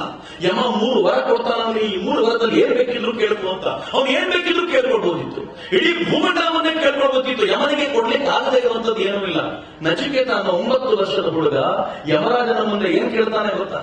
ಸರಳವಾಗಿ ಹೇಳಬೇಕು ಅಂದ್ರೆ ಅವನು ಕೇಳ್ತಾನೆ, ಯಮರಾಜ, ನಾವೆಲ್ಲರೂ ಹುಟ್ಟೋಕ್ಕಿಂತ ಮುಂಚೆ ಎಲ್ಲಿರ್ತೀವಿ, ಸತ್ತ ಮೇಲೆ ಎಲ್ಲಿ ಹೋಗ್ತೀವಿ ಹೇಳ್ತೀಯಾ? ಯಮರಾಜ ಹೇಳ್ತಾನೆ, ಅಯ್ಯೋ ತುಂಬಾ ಕಷ್ಟದ ಪ್ರಶ್ನೆ, ಇದು ಅರ್ಥ ಮಾಡ್ಕೊಳ್ಳಿಕ್ಕೆ ಅನೇಕ ಸಂತರು 1000 ವರ್ಷಗಳ ತಪಸ್ಸು ಮಾಡ್ತಾರೆ, ನೀನ್ ಈ ಪ್ರಶ್ನೆ ಕೇಳ್ತಿದ್ದಾರೆ, ಇದು ಬಿಟ್ಟು ಜಗತ್ತಿನ ಏನು ವೈಭವ ಬೇಕಿದ್ರು ಕೇಳು ಅಂತಂದ್ರೆ ಪುಟ್ಟ ಬಾಲಕ ಹೇಳ್ತಾನೆ, ಅವರು 1000 ವರ್ಷ ತಪಸ್ಸು ಯಾಕೆ ಮಾಡ್ತಾರೆ ಅಂದ್ರೆ, ನಿನ್ನಂತ ಒಬ್ಬ ಗುರು ಸಿಗಲ್ಲ ಅವರಿಗೆ, ನನ್ನ ಪುಣ್ಯ ನಿನ್ನಂತ ಗುರು ಎದುರಿಗಿದ್ದಾರೆ, ಇಂಥ ಗುರು ಸಿಕ್ಕಿದಾಗ ಇದನ್ನು ಬಿಟ್ಟು ಬೇರೆ ಅಂತ ಕೇಳ್ತೀವಿ. ನಚಿಕೇತನಂತ ಹುಡುಗ ಎಂತ ಸಂಪತ್ತನ್ನು ಬೇಕಿದ್ರು ಕೇಳಬೇಕಾಗಿದ್ದಾಗ್ಲೂ ಅದನ್ನ ತ್ಯಾಗ ಮಾಡಿ ನನಗೆ ಅತ್ಯಂತ ಶ್ರೇಷ್ಠವಾಗಿರುವ ಸಂಪತ್ತು ಬೇಕು ಅಂತ ಕೇಳ್ತಾನೆ. ನಮ್ಮ ಕಾಲದಲ್ಲಿ ಸ್ವಾಮಿ ವಿವೇಕಾನಂದರು ತನ್ನ ಮನೆಯಲ್ಲಿ ಅತ್ಯಂತ ಕಷ್ಟವಿದ್ದಾಗ, ತನ್ನ ತಂದೆಯನ್ನ ಕಳ್ಕೊಂಡು ಮನೆಯಲ್ಲಿ ಕಡು ದಾರಿದ್ರ್ಯ ಬಡತನವಿದ್ದಾಗ ಗುರು ಮಹಾರಾಜರ ಬಳಿ, ರಾಮಕೃಷ್ಣರ ಬಳಿ ನಿಂತ್ಕೊಂಡು ಕೇಳ್ಕೊಳ್ತಾರೆ, ನೀವು ಕಾಳಿಯ ದರ್ಶನ ಪಡ್ಕೊಳ್ತೀರಿ, ಕೇಳ್ಕೊಳ್ಳಿ ಕಾಳಿಗೆ, ನನ್ನ ಹೊಟ್ಟೆ ತುಂಬಿಸ್ಲಿ, ನನ್ನ ಮನೆ ಸಂಕಟವನ್ನು ಪಾರು ಮಾಡಿ. ರಾಮಕೃಷ್ಣರು ಭಾರಿ ಬುದ್ಧಿವಂತರು, ಗುರುಗಳು ಯಾವತ್ತೂ ಬುದ್ಧಿವಂತರಾಗಿರ್ತಾರೆ. ಅವ್ರು ಹೇಳಿದ್ರು, ನಾನೇ ಕೇಳ್ಕೊಳ್ಳಿ, ಕಾಳಿ ನೀನೇ ಹೋಗಿ ಕೇಳ್ಕೊ, ಅವಳೇ ನಿನಗೆ ದರ್ಶನ ಕೊಡ್ತಾಳೆ ಅಂದ್ರೆ. ಸ್ವಾಮಿ ವಿವೇಕಾನಂದರು ಇನ್ನು ವಿವೇಕಾನಂದರು ಆಗ್ಲಿಲ್ಲ ಆಗ, ಕಾಲೇಜಿನ ಹುಡುಗ ತಾಯಿ ಕಾಳಿಯ ಗರ್ಭಗುಡಿಯೊಳಗೆ ಹೋಗಿ ಆಕೆ ನೋಡಿದ ತಕ್ಷಣ ತನ್ನ ಮನೆಗೋಸ್ಕರ ಸಂಪತ್ತು ಬೇಕು ಅಂತ ಕೇಳಬೇಕಿತ್ತು. ಅವ್ರು ಕೇಳಿದ್ರು, ಅಮ್ಮ ನನಗೆ ಜ್ಞಾನ, ಭಕ್ತಿ, ವೈರಾಗ್ಯವನ್ನು ಕೊಡಮ್ಮ, ಇನ್ನೇನು ಬೇಡ ಅಂತ. ಶಂಕರಾಗಬಲ್ಲನ್ನು ಕೇಳ್ತಾನಲ್ಲ, ಸಂಪತ್ತು ಕೇಳಿದ್ರೆ ಸಿಗಬಹುದಾದ ಕಾಲಕ್ಕೆ ನನಗೆ ಜ್ಞಾನ, ಭಕ್ತಿ, ವೈರಾಗ್ಯವನ್ನು ಕೊಡುವಂತ ಕೇಳಿದ್ಯಾಕೆ ಅಂದ್ರೆ, ನಿಜವಾದ ಮೌಲ್ಯ ಇರೋದು ಅದಕ್ಕೆ ಅಂತ ಗೊತ್ತಿತ್ತು, ನಿಜವಾದ ಸಾಮರ್ಥ್ಯ ಇರೋದು ಆತ್ಮತತ್ವದಲ್ಲಿ ಅಂತ ಗೊತ್ತಿತ್ತು. ಯಾವ ರಾಷ್ಟ್ರ ಆತ್ಮಚಿಂತನೆಯಲ್ಲಿ ಸದಾಕಾಲ ಮುಳುಗಿರುತ್ತೋ, ಆತ್ಮಚಿಂತನೆಯ ಆನಂದವನ್ನು ಅನುಭವಿಸ್ತಾ ಇರುತ್ತೋ ಅಂಥ ರಾಷ್ಟ್ರ ಜಗತ್ತಿನಲ್ಲಿ 20,000 ವರ್ಷ ಅಲ್ಲ 2 ಲಕ್ಷ ವರ್ಷಗಳಲ್ಲೂ ಹೀಗೆ ಇರುತ್ತೆ ಎನ್ನುವುದಕ್ಕೆ ಯಾವ ಅನುಮಾನವೂ ಇಲ್ಲ. ಹೀಗಾಗಿ ಜಗತ್ತಿನಲ್ಲಿ ಹೇಳ್ತಾರಲ್ಲ, ಭಾರತ ಎನ್ನುವ ರಾಷ್ಟ್ರ ನಾಶವಾಗುವುದು ಸಾಧ್ಯವೇ ಇಲ್ಲ. ಹಿಂದೂ ಎನ್ನುವಂತ ಈ ಶ್ರೇಷ್ಠ ಧರ್ಮ ಎಂದಿಗೂ ನಾಶವಾಗುವುದು ಸಾಧ್ಯ ಇಲ್ಲ. ನನಗೆ ಇದನ್ನು ಹೇಳಬೇಕಾದ್ರೆ ಬಹಳ ಹೆಮ್ಮೆ ಅನಿಸುತ್ತೆ. ಮಾಣಿಕ್ ಪ್ರಭುಗಳು ಕಟ್ಟಿದ ಸಂಸ್ಥಾನ ಎಂತದ್ದು ಗೊತ್ತೇನು? ಸಕಲ ಮತ ಸಂಸ್ಥಾನ, ಎಲ್ಲ ಮತಗಳಿಗೂ ಆಶ್ರಯ ಕೊಡಬಲ್ಲಂತ ಸಂಸ್ಥಾನ. ನೆನ್ಪಿಟ್ಕೊಳ್ಳಿ ಮಿತ್ರರೇ, ಮತಕ್ಕೂ ಧರ್ಮಕ್ಕೂ ಒಂದು ವ್ಯತ್ಯಾಸ ಇದೆ. ಮತ ಅಥವಾ ಪಂಥ ಅಂದ್ರೆ ದಾರಿ ಅಂತ. ಭಗವಂತನನ್ನ ನೋಡ್ಲಿಕ್ಕೆ 100 ದಾರಿ. ನನಗೆ ಮಾಣಿಕ್ ನಗರದ ಬರ್ಲಿಕ್ಕೆ ಎಷ್ಟೊಂದು ದಾರಿ ಇದೆ ಗೊತ್ತೇನು? ಟ್ರೈನಲ್ಲಿ ಬೇಕಿದ್ರು ಬರ್ಬೋದು, ಬಸ್ಸಲ್ಲಿ ಬೇಕಿದ್ರು ಬರ್ಬೋದು, ವಿಮಾನದಲ್ಲಿ ಬೇಕಿದ್ರೆ ಬರ್ಬೋದು, ಬೀದರ್ ಕಡೆಯಿಂದ ಬರ್ಬೋದು, ಕಲಬುರಗಿ ಕಡೆಯಿಂದ ಬರ್ಬೋದು, ಈ ದಿಕ್ಕಲ್ಲಿ ಬರ್ಬೋದು. ಮಾಣಿಕ್ ನಗರ ಬರ್ಲಿಕ್ಕೆ 100 ದಾರಿ. ಯಾರಾದ್ರೂ ಬೀದರ್ ಕಡೆಯಿಂದ ಬಂದವರು ಇದೊಂದೇ ದಾರಿ ಸತ್ಯ, ಉಳಿದೆಲ್ಲ ದಾರಿ ಸುಳ್ಳು, ಈ ದಾರಿಯಲ್ಲಿ ಬಂದವರನ್ನ ಕೊಲ್ಲುತ್ತೀವಿ ಅಂದ್ರೆ ಮೂರ್ಖ, ಅವನು ಗೊತ್ತಿಲ್ಲ ಅವನಿಗೆ ಪಾಪ. ಹಂಗಂತ ಅವನ ದಾರಿ ಸುಳ್ಳಲ್ಲ, ಅವನ ದಾರಿಯೂ ಸರಿಯೇ. ಆದರೆ ಮಾಣಿಕ್ ಪ್ರಭು ಮಹಾರಾಜರಿಗೆ ಮಾತ್ರ ಗೊತ್ತು, ನನ್ನ ಕಡೆಗೆ ಯಾವ ದಾರಿಯಿಂದ ಬಂದರೂ ಒಂದೇ ಕಡೆಗೆ ಸೇರೋದಪ್ಪ. ಹೀಗಾಗಿ ಸಕಲ ಮತ ಸಂಸ್ಥಾನ ಇದು, ಎಲ್ಲ ದಾರಿಗಳಿಂದಲೂ ಬರೋರು ಇಲ್ಲಿ ಹೋಗಿ ಅಂತ ಹೇಳಬಲ್ಲಂತ ಧರ್ಮ ಪ್ರಜ್ಞೆ ಅಲ್ಲ, ಧರ್ಮ ಪ್ರಜ್ಞೆ ಅಂದ್ರೆ ಇದು. ಈ ಧರ್ಮ ಪ್ರಜ್ಞೆಯಿಂದಾಗಿ 200 ವರ್ಷಗಳಿಂದ ಒಂದು ಸಂಸ್ಥಾನ ನಿರ್ಮಾಣ ಆಯ್ತಲ್ಲ. ಇವತ್ತು ಸೆಕ್ಯುಲರಿಸಂ ಕುರಿತಂತೆ ಜಗತ್ತಿನ ಜನ ನಮಗೆ ಪಾಠ ಹೇಳ್ಕೊಡ್ತಾರೆ. ಅಂತವ್ರನ್ನ ಕರ್ಕೊಂಡು ಬಂದು ಮಾಣಿಕ ಪ್ರಭುಗಳ ಈ ಸಂಸ್ಥಾನದಲ್ಲಿ, ಮಾಣಿಕ ನಗರದ ಈ ಸಂಸ್ಥಾನದಲ್ಲಿ ನಿಲ್ಲಿಸಿ ಒಮ್ಮೆ ಪಾಠ ಕಲಿತುಕೊಂಡು ಹೋಗಿ, ಭಾರತ 200 ವರ್ಷಗಳ ಮುಂಚೆ ಸೆಕ್ಯುಲರ್ ಸಿದ್ಧಾಂತವನ್ನು ಎಷ್ಟು ಸುಂದರವಾಗಿ ಬೋಧಿಸಿದ್ದಲ್ಲ, ಆಚರಿಸಿತ್ತು ಅಂತ ಇಲ್ಲಿ ನಿಂತ್ಕೊಂಡ್ರೆ ಗೊತ್ತಾಗುತ್ತೆ. ಈ ಆಚರಣೆಗೆ ಧರ್ಮ ಕಾರಣ ಆಗುತ್ತೆ. ಧರ್ಮ ಅನ್ನೋದೊಂದು ಶ್ರೇಷ್ಠ ನೆಲಕಟ್ಟಿನಲ್ಲಿ ನಿಂತುಕೊಂಡು ನೋಡುವಂತ ಅಪರೂಪದ ಪ್ರಯತ್ನ ಭಾರತ ಇಂಥ ಚಿಂತನೆ ಜಗತ್ತಿಗೆ. ಈ ಚಿಂತನೆಯನ್ನ ಭಾರತದಿಂದ ಸ್ವೀಕರಿಸಬೇಕು ಅಂತ ಜಗತ್ತಿನ 1000 ಜನ, ಲಕ್ಷಾಂತರ ಜನ ಧಾವಿಸಿ ಬಂದರು. ಒಂದು ಕಾಲ ಇತ್ತು, ನಾನು ಇಲ್ಲಿ ಸೇರಿರುವಂತ ಎಲ್ಲರ ಜೊತೆ ಹಂಚಿಕೊಳ್ಬೇಕು, ಭಾರತ ಎಷ್ಟು ಎತ್ತರಕ್ಕೆ ಬೆಳೆದಿತ್ತು ಅಂತಂದ್ರೆ ಜಗತ್ತಿನ 100 ರಾಷ್ಟ್ರಗಳ ಜನ ಭಾರತಕ್ಕೆ ಬಂದು ಇಂಥ ಶ್ರೇಷ್ಠ ರಾಷ್ಟ್ರದಿಂದ ಅಧ್ಯಯನ ಮಾಡಬೇಕು ಅಂತ ಯೋಚನೆ ಮಾಡ್ತೀವಿ. ನಮ್ಮೊಂದು ಕೆಲವೊಂದು ಯೂನಿವರ್ಸಿಟಿ ಇತ್ತು, ಒಂದು ತಕ್ಷಶಿಲಾದಲ್ಲಿ, ಒಂದು ನಲಂದಾದಲ್ಲಿ, ಒಂದು ವಿಕ್ರಮಶಿಲಾದಲ್ಲಿ. ಈ ಎಲ್ಲ ಯೂನಿವರ್ಸಿಟಿಗಳು ಹೇಗಿತ್ತು ಅಂತಂದ್ರೆ, ಈ ಯೂನಿವರ್ಸಿಟಿಗಳಲ್ಲಿ ಕಲೀಲಿಕ್ಕೆ ಅಂತ ಬರ್ತಿದ್ದ ಜನ ಈ ಯೂನಿವರ್ಸಿಟಿಗಳಲ್ಲಿ ಸೀಟ್ ಸಿಗುತ್ತೋ ಇಲ್ಲವೋ ಅನ್ನೋ ಹೆದರಿಕೆಯಿಂದ ಕ್ರ್ಯಾಶ್ ಕೋರ್ಸ್ಗಳನ್ನ ಬೇರೆ ದೇಶಗಳಲ್ಲಿ ಪಡ್ಕೊಂಡು ಬರ್ತಿದ್ರು. ನಾನು ಚೀನಾದ ಯಾತ್ರಿಕರ ಸಾಹಿತ್ಯವನ್ನು ಓದಿದ್ದೀನಿ. ಚೀನಾದ ಅನೇಕ ಯಾತ್ರಿಕರು ಭಾರತಕ್ಕೆ ಬರೋಕ್ಕಿಂತ ಮುಂಚೆ ದಾರಿಯಲ್ಲಿರುವಂತಹ ಕೆಲವು ರಾಷ್ಟ್ರಗಳಲ್ಲಿ 6 ತಿಂಗಳಿದ್ದು ನಲಂದಾದಲ್ಲಿ ಕಲಿತ ಪಂಡಿತರಿಂದ ತಾವು ಪಾಠ ಮಾಡಿಸಿಕೊಂಡು ಇಲ್ಲಿ ಬಂದು ಎಂಟ್ರೆನ್ಸ್ ಟೆಸ್ಟ್ ಬಂದು ಆನಂತರ ಎಂಟ್ರಿ ತಗೊಳ್ತಾ ಇದ್ರು. ಇದು ಭಾರತ ಕಲಿಸ್ಕೊಡ್ತಾ ಇದ್ದಂತ ರೀತಿ. ಭಾರತದಿಂದ ಜ್ಞಾನ ಸಂಪಾದನೆಗೆ ಅಂತ ಜನ ಧಾವಿಸಿ ಬರ್ತಾ ಇದ್ರು. ಭಾರತ ಅಂತ ಜ್ಞಾನಿ ರಾಷ್ಟ್ರ. ಹೀಗಾಗಿ ಭಾರತವನ್ನ ಜಗತ್ತು ಏನಂತ ಕರೆಯುತ್ತೆ ಅಂತಂದ್ರೆ ಜಗದ್ಗುರು ಅಂತ ಕರೆಯುತ್ತೆ, ಜಗತ್ತಿನ ಗುರು ಅಂತ ಕರೆಯುತ್ತೆ. ಭಾರತವನ್ನ ನೀವು ಗೊತ್ತಿರ್ಬೋದು, ಕೌನ್ ಬನೇಗಾ ಕರೋಡ್ಪತಿ ಅಂತ ಒಂದು ದೊಡ್ಡ ಟಿವಿ ಶೋ ನಡೀತಾ ಇತ್ತು. ಅಮಿತಾಬ್ ಬಚ್ಚನ್ ಒಂದು ಪ್ರಶ್ನೆ ಕೇಳಿದ್ರು, ಜಗತ್ತಿನ ಒಂದು ರಾಷ್ಟ್ರ ಜಗತ್ತಿನ ಯಾವುದೇ ರಾಷ್ಟ್ರದ ಮೇಲೂ ಆಕ್ರಮಣ ಮಾಡದೆ ಆ ರಾಷ್ಟ್ರದ ಮೇಲೆಲ್ಲ ಪ್ರಭುತ್ವವನ್ನು ಸ್ಥಾಪಿಸಿದ ರಾಷ್ಟ್ರ ಯಾವುದು ಅಂತ ಕೇಳಿದ್ರೆ ಉತ್ತರ ಹೇಳಲಿಕ್ಕೆ ಬಹಳ ಕಷ್ಟಪಡಲೇ ಇಲ್ಲ ಅವನು. ಅದು ಭಾರತ ಮಾತ್ರ. ನಾವು ಯಾರ ಮೇಲೂ ಕತ್ತಿ ತಗೊಂಡು ಹೋಗಲಿಲ್ಲ, ಯಾರನ್ನು ಹೊಡಿತೀವಿ ಬಡಿತೀವಿ ಅಂತ ಬಂದೂಕ್ ಹಿಡ್ಕೊಂಡು ಬಳಸಲಿಲ್ಲ. ಆದ್ರೆ ಜ್ಞಾನದ ಪ್ರಭಾವದಿಂದಲೇ ಜಗತ್ತನ್ನ ಆಳಿದವರು ನಾವು. ಅದು ಅಲೆಕ್ಸಾಂಡರ್ನಿಂದ ಹಿಡಿದು ತೀರಾ ಇತ್ತೀಚೆಗಿನ ಮುಷರ್ರಫ್ನವರೆಗೂ ಒಬ್ಬರಾದ್ಮೇಲೊಬ್ರು ಈ ದೇಶದ ಮೇಲೆ ದಾಳಿ ಮಾಡಬೇಕು ಅಂತ ಬಂದಾಗಲೂ ಕೂಡ ಈ ದೇಶ ಜ್ಞಾನ ಪರಂಪರೆಯಿಂದ ಎತ್ತರಕ್ಕಿದ್ದ ದೇಶ ಅವರನ್ನ ತನ್ನ ಶಕ್ತಿಯಿಂದ ಮಣಿಸಿ ಕೆಳಗಿಟ್ಕೊಳ್ತಾ ಹೊರತು ಈ ದೇಶ ಎಂದಿಗೂ ಯಾರ ಮುಂದೆ ತಲೆಬಾಗುವ ಹೊತ್ತಿರಲಿಲ್ಲ ಅಂತ ತುಂಬಾ ಜನ ತರುಣರಿದ್ದರಿಂದ ನನ್ನ ವಿಚಾರ ಹಂಚ್ಕೋಬೇಕು ನಿಮ್ ಜೊತೆ. ಭಾರತ ಅಂದಾಗ ಆತ್ಮತತ್ವದಲ್ಲಿ ಎಷ್ಟು ಮುಂದುವರೆದಿತ್ತೋ ಅದೇ ರಾಷ್ಟ್ರ ಭಾರತ ಶಕ್ತಿಯ ವಿಚಾರ ಬಂದಾಗಲೂ ಅಷ್ಟೇ ಮುಂದೆ. ನಾವು ಯಾವತ್ತೂ ಹಿಂದೆ ನಿಂತವರಲ್ಲ. ನಾನು ಈ ಮಾಣಿಪ್ರಭು ಸಂಸ್ಥಾನಕ್ಕೆ ಬಂದಾಗ ಬಹಳ ಖುಷಿ ಕೊಟ್ಟಂತ ಒಂದು ಜಾಗ ನನಗೆ. ಫಸ್ಟ್ ಗುರುಗಳ ಸಾನ್ನಿಧ್ಯ ಇರುವಂತ ಸಮಾಧಿ ಸ್ಥಾನ ಎಷ್ಟು ಖುಷಿ ಕೊಡುತ್ತೋ ಅದರ ಪಕ್ಕದಲ್ಲಿ ಹೋಗಿ ನಿಂತ್ರೆ ಗುರುಗಳು ಅಭಿಮಂತ್ರಿಸಿ ಕೊಟ್ಟಂತ ದಂಡ ಇತ್ತಲ್ಲ, ಬ್ರಹ್ಮಚಾರಿಗಳಿಗೆ ಕೊಟ್ಟಂತ 1200 ದಂಡಗಳು, ಇದರಿಂದ ನೀವು ರಾಷ್ಟ್ರ ರಕ್ಷಣೆ ಮಾಡಿ ಅಂತ ಒಬ್ಬ ಸಂತರು ರಕ್ಷಣೆಗೋಸ್ಕರ ಪ್ರೇರೇಪಣೆ ಕೊಡೋದಿದ್ದೀರಾ? ಏನ್ ಕಲ್ಪನೆ ಯೋಚನೆ ಮಾಡಿ. ಯಾವ ಸಂತರು ಆತ್ಮತತ್ವದಲ್ಲಿ ಸದಾ ಮುಳುಗಿ ಬ್ರಹ್ಮಚಿಂತನೆಯಲ್ಲಿ ಒಂದಾಗಿರ್ತಾರೋ ಅದೇ ಸಂತರು ಈ ರಾಷ್ಟ್ರವನ್ನ ಕಾಪಾಡಲಿಕ್ಕೋಸ್ಕರ ಅಭಿಮಂತ್ರಿಸಿ ದಂಡವನ್ನು ಕೊಡ್ತಾರೆ. ಅಂದ್ರೆ ಭಾರತ ಎಷ್ಟು ಪ್ರೀತಿಯಿಂದ ಶಾಸ್ತ್ರದ ರಕ್ಷಣೆ ಮಾಡ್ತಿತ್ತೋ ಅಷ್ಟೇ ಪ್ರೀತಿಯಿಂದ ಶಸ್ತ್ರಧಾರಣೆಯನ್ನು ಮಾಡ್ತಾ ಇತ್ತು ಅನ್ನೋದಕ್ಕೆ ಸಮರ್ಥವಾದ ಉದಾಹರಣೆ. ಏನು ಸುಂದರವಾದ ಕಲ್ಪನೆ. ನನಗೆ ನಿಜವಾಗ್ಲೂ ಇವತ್ತು ಅದನ್ನು ಕಂಡ ನಂತರ ಒಂಥರ ಕಣ್ಣುಗಳು ಪಾವನವಾಯಿತು ಅಂತ ಅನ್ನಿಸ್ತು. ಯಾಕೆ ಅಂದ್ರೆ ಯಾವ ದಂಡಗಳು ಭಾರತದ ರಕ್ಷಣೆಗೋಸ್ಕರ 1857ರ ಸಂಗ್ರಾಮದಲ್ಲಿ ಕಾದಾಡಿದ್ವೋ ಆ ದಂಡಗಳು ಅಷ್ಟು ಸುರಕ್ಷಿತವಾಗಿದೆಯಲ್ಲ. ಪುಣ್ಯವಂತರು ನೀವು ಅದನ್ನು ನೋಡಿ ಪ್ರೇರೇಪಣೆ ತೆಗೆದುಕೊಳ್ಳೋದು ಹೇಗಿರಬಹುದು ಅಂತ ಆಲೋಚನೆ ಮಾಡಿ. ಆದ್ರೆ ಈ ಪರಂಪರೆ ಎಷ್ಟು ಸಮರ್ಥವಾದ ಚಿಂತನೆಯನ್ನು ಕೊಡ್ತು ಅಂತಂದ್ರೆ ಇಡೀ ಭಾರತ ಪರಂಪರೆಯಲ್ಲಿ ನಾವು ಶಕ್ತಿಯನ್ನು ಕೂಡ ಅಷ್ಟೇ ಪ್ರೀತಿಯಿಂದ ಆರಾಧಿಸಿದ್ದೀವಿ. ನಾನು ಜಗತ್ತಿನ ಎಲ್ಲ ಮೈಥಾಲಜಿಕಲ್ ಚಿಂತನೆಯನ್ನು ಓದಿದ್ದೀನಿ. ಎಲ್ಲೂ ಕೂಡ ದೇವರ ಕೈಲಿ ನಾವು ಕೊಟ್ಟಷ್ಟು ಆಯುಧಗಳನ್ನು ಯಾರು ಕೊಡಲೇ ಇಲ್ಲ. ನೀವು ದುರ್ಗೆ ನೋಡಿ, ದುರ್ಗೆಗೆ 10 ಕೈಗಳಿವೆ, 10 ಕೈಗಳಲ್ಲೂ 10 ಆಯುಧ ಇದೆ. ಆಯುಧ ಯಾತಕ್ಕೆ ಗೊತ್ತೇನು? ದುಷ್ಟರಿಗೆ ಶಿಕ್ಷೆ ಕೊಟ್ಟು ಶಿಷ್ಟರ ರಕ್ಷಣೆಗೋಸ್ಕರ ಭಗವಂತ ಸದಾ ಇದ್ದಾನೆ ಅಂತ ತೋರಿಸಲಿಕ್ಕೆ. ನೀವು ರಾಮನನ್ನ ನೋಡಿ, ಅತ್ಯಂತ ಶ್ರೇಷ್ಠನಾಗಿರುವ ರಾಮ ಸದಾಕಾಲ ತನ್ನ ಭುಜದಲ್ಲಿ ಒಂದು ಬಿಲ್ಲು ಬಾಣವನ್ನ ಇಟ್ಕೊಳ್ಳದೆ ನಡೆದಾಡಿದ ಉದಾಹರಣೆಯೇ ಇಲ್ಲ. ರಾಮ ಕಾಡಿನಲ್ಲಿರ್ಬೇಕಾದ್ರೆ ವಾಲ್ಮೀಕಿ ರಾಮಾಯಣದ ಘಟನೆ, ಸೀತೆ ರಾಮನನ್ನ ಕೇಳ್ತಾಳೆ, ರಾಮ ಇಷ್ಟು ಒಳ್ಳೆಯದು, ನೀನು ಇಷ್ಟು ಸಜ್ಜನ, ಎಲ್ಲರೂ ಇಷ್ಟು ಪ್ರೀತಿಯಿಂದ ಮಾತನಾಡಿಸ್ತೀಯ, ಆದ್ರೆ ಎಲ್ಲರೂ ಹೆದರಿಸೋ ಬಿಲ್ಲು ಬಾಣ ಯಾಕೆ ಇಟ್ಕೊಂಡಿರ್ತೀಯ? ಎಷ್ಟು ಚೆನ್ನಾಗಿದೆ ಪ್ರಶ್ನೆ ನೋಡಿ. ಸೀತೆ ರಾಮನನ್ನ ಕೇಳ್ತಾಳೆ, ಕಾಡಲ್ಲಿ ಕೇಳ್ತಾಳೆ.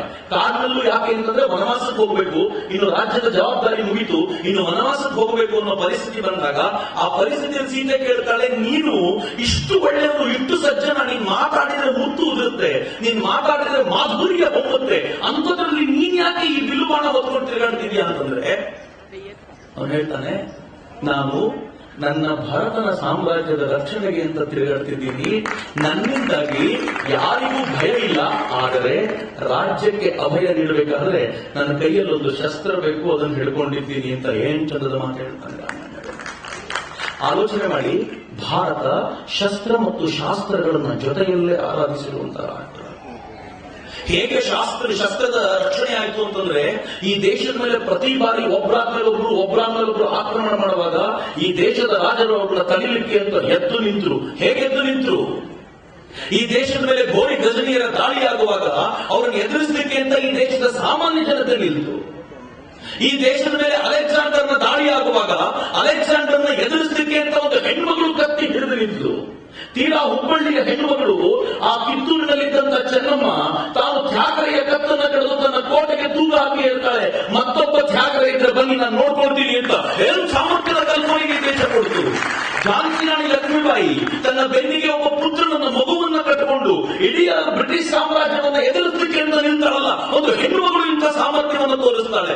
ಒಬ್ಬ ಝಲ್ಕರಿ ಬಾಯಿ, ಝಾನ್ಸಿ ರಾಣಿ ಲಕ್ಷ್ಮೀಬಾಯಿಯ ಸೇನೆಯಲ್ಲಿದ್ದಂತ ಹೆಣ್ಣು ಮಗಳು ಅವಳು ಬ್ರಿಟಿಷರನ್ನ ಹೇಗೆ ಆಟ ಆಡಿಸಿದ್ರು ಅಂತಂದ್ರೆ, ಅವಳ ಶವಕ್ಕೆ ಸೆಲ್ಯೂಟ್ ಹೊಡಿಬೇಕಾದಂತ ಅನಿವಾರ್ಯತೆ ಬ್ರಿಟಿಷರಿಗೆ ಸೃಷ್ಟಿ ಮಾಡಿದ್ದು. ಅಂತ ಹೋರಾಟ ಹೊರತು ಏನು ಹೋರಾಟದ ಪರಂಪರೆ ಭಾರತಕ್ಕೆ.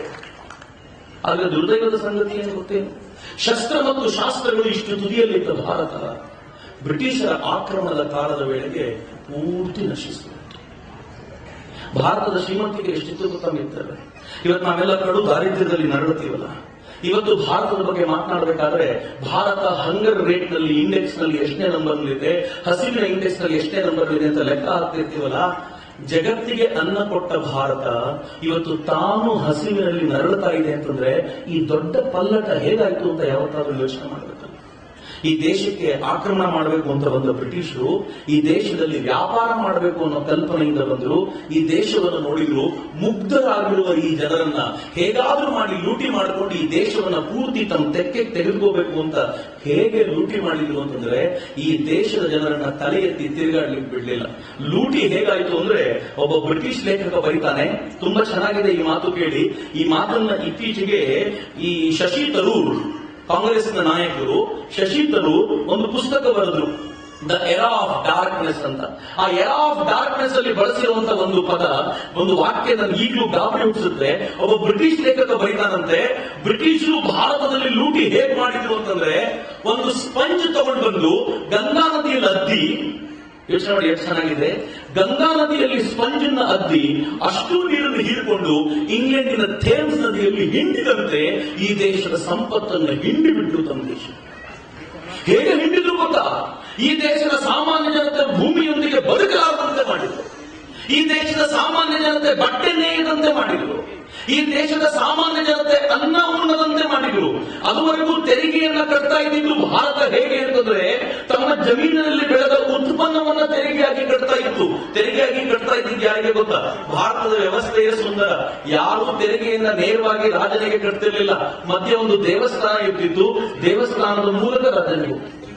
ನಮ್ಮ ದೇಶದ ಜನ ದೇವರನ್ನು ನಂಬಿದಷ್ಟು ರಾಜನ ನಂಬಲಿಲ್ಲ. ಅವತ್ ಮಾತ್ರ ಅಲ್ಲ, ಇವತ್ತಿಗೂ ಅಷ್ಟೇ. ನಾನು ತುಂಬಾ ಬಾರಿ ತಮಾಷೆ ನೋಡ್ತಿರ್ತೇನೆ. ನರೇಂದ್ರ ಮೋದಿ ಅವರು ಎಷ್ಟು ಬಾರಿ ಟ್ಯಾಕ್ಸ್ ಕಟ್ಟಿ ಅಂತಂದ್ರು ನಾವು ಮುಂದೆ ಬಂದು ಲೈನ್ ಇನ್ ಟ್ಯಾಕ್ಸ್ ಕಟ್ಟಲಿಲ್ಲ. ತಿರುಪತಿ ತಿಮ್ಮಪ್ಪನ ಹುಂಡಿಗೆ ಹಾಕುವಂತಂದ್ರೆ ಮಾತ್ರ ಲೈನ್ ನಿಂತು. ನಮಗೆ ಆಳುವ ದೊರೆಗಳಿಗಿಂತ ಹೆಚ್ಚು ನಂಬಿಕೆ ದೇವರ ಮೇಲಿದೆ ಅಂತ ನೀವು ಆಶ್ಚರ್ಯ ಪಡ್ತೀರಿ. ನೀವು ಯಾವಾಗಾದ್ರೂ ಬಳ್ಳಾರಿಗೆಲ್ಲ ಹೋಗಿ ವ್ಯಾಪಾರಿಗಳು ಹೇಗಿದ್ದಾರೆ ಬಿಸ್ನೆಸ್ ಮನೆಗಳಲ್ಲಿ ಅಂತಂದ್ರೆ, ನನಗೊಂದ್ಸಲ ಒಂದು ಬಳ್ಳಾರಿಯ ಬಿಸ್ನೆಸ್ ಅನ್ನು ಪರಿಚಯ ಮಾಡ್ತಿದ್ರು. 4 ಜನ ಪಾರ್ಟ್ನರ್ಸ್ ನಾವು ಅಂತ. 4 ಸಲ ಹೋದ್ರು 3 ಜನರು ಪರಿಚಯ ಮಾಡ್ತಿದ್ರು. ನಾನು ಕೇಳಿದೆ, 4ನೇ ಎಲ್ಲಿ ತೋರಿಸಿದ್ರು ಗೊತ್ತಾ? ಹಿಂಗ್ ಮೇಲೆ ಫೋಟೋ ತೋರಿಸಿದ್ರು, ಅದ್ರ ತಿರುಪತಿ ತಿಮ್ಮಪ್ಪ ಇಲ್ಲ. ಯಾಕಂದ್ರೆ ಅವ್ನ ಪಾರ್ಟ್ನರ್ ಹೇಗೆ, ಅವರತ್ರ ನಾವು ಬಿಸ್ನೆಸ್ ಶುರು ಮಾಡುವಾಗಲೇ ಅನ್ಕೊಂಡ್ವಿ 3 ಜನ ದುಡ್ಡು ಹಾಕೋದು, 4 ಜನ ಆಶೀರ್ವಾದ ಮಾಡೋದು. ಈ ಆಶೀರ್ವಾದ ಮಾಡಿದವರಿಗೆ ಈಕ್ವಲ್ ಹಂಚ್ತೀವಿ ಅಂತ. ಎಷ್ಟು ಚೆನ್ನಾಗಿ ಗೊತ್ತಾ? 4 ಜನ ಪ್ರಾಫಿಟ್ ನ 4 ಶೇರ್ ಮಾಡ್ತಾರೆ, 3 ಶೇರ್ ಅನ್ನು ಹಂಚಿಕೊಳ್ತಾರೆ. 4ನೇ ಶೇರ್ ಅನ್ನ 3 ಜನ ಹೋಗಿ ತಿರುಪತಿ ತಿಮ್ಮಪ್ಪನ ಹುಂಡಿಗೆ ನಿಯಮದಿಂದ ಹಾಕಿ ಬರ್ತಾರೆ. 4ನೇ ಶೇರ್ ಟ್ಯಾಕ್ಸ್ ಕಟ್ಟಿ ಅಂದರೆ ಕಟ್ಟಲ್ಲ. ಭಾರತ ದೇವಸ್ಥಾನವನ್ನು ಮಧ್ಯದಲ್ಲಿಟ್ಟುಕೊಂಡು ಸುಂದರವಾದ ವ್ಯವಸ್ಥೆ ಮಾಡಿತ್ತು. ಆ ದೇವಸ್ಥಾನಗಳ ಮೂಲಕ ನಾನು ಯಾವಾಗಲೂ ಆಲೋಚನೆ ಮಾಡ್ತಿರ್ತೀನಿ, ದೇವಸ್ಥಾನಗಳು ಎಷ್ಟು ಉಪಯೋಗಿ ಒಂದು ರಾಷ್ಟ್ರಕ್ಕೆ ಅಂತಂದ್ರೆ, ಇವತ್ತು ನಾವು ಮಾತಾಡುವಾಗ ದೇವಸ್ಥಾನಗಳಿಂದ ನಟ್ಟ ತುಂಬ ಅನ್ಕೊಳ್ತೀವಲ್ಲ, ಈ ದೇಶದಲ್ಲಿ ದೊಡ್ಡ ದೊಡ್ಡ ಕಲ್ಲಿನ ದೇವಸ್ಥಾನ ಕಟ್ತಿದ್ರು. ಕಲ್ಲಿನ ದೇವಸ್ಥಾನ ಕಟ್ಟಬೇಕು ಅಂದ್ರೆ ದೇವಸ್ಥಾನ ಕಟ್ಟುವುದಕ್ಕೆ ಆರ್ಕಿಟೆಕ್ಟ್ ಮಾಡುವಂತ ಇಂಜಿನಿಯರು ಬೇಕು, ಕಲ್ಲು ಹೊಡೆಯುವಂತ ಸಾಮಾನ್ಯ ಕಾರ್ಮಿಕರು ಬೇಕು. ದೇವಸ್ಥಾನದ ಅಡಿಗಲ್ಲು ಸಮಾರಂಭಕ್ಕೆ ಒಬ್ಬ ಬ್ರಾಹ್ಮಣ ಪೂಜಾರಿಯೂ ಬೇಕು. ಆನಂತರ ದೇವಸ್ಥಾನ ಮುಗಿದ ನಂತರ ಅಲ್ಲಿ ಡೋಲು ಬಡಿಯುವಂತ ಸಾಮಾನ್ಯ ವ್ಯಕ್ತಿಗಳು ಬೇಕು. ಏನು ಸುಂದರ!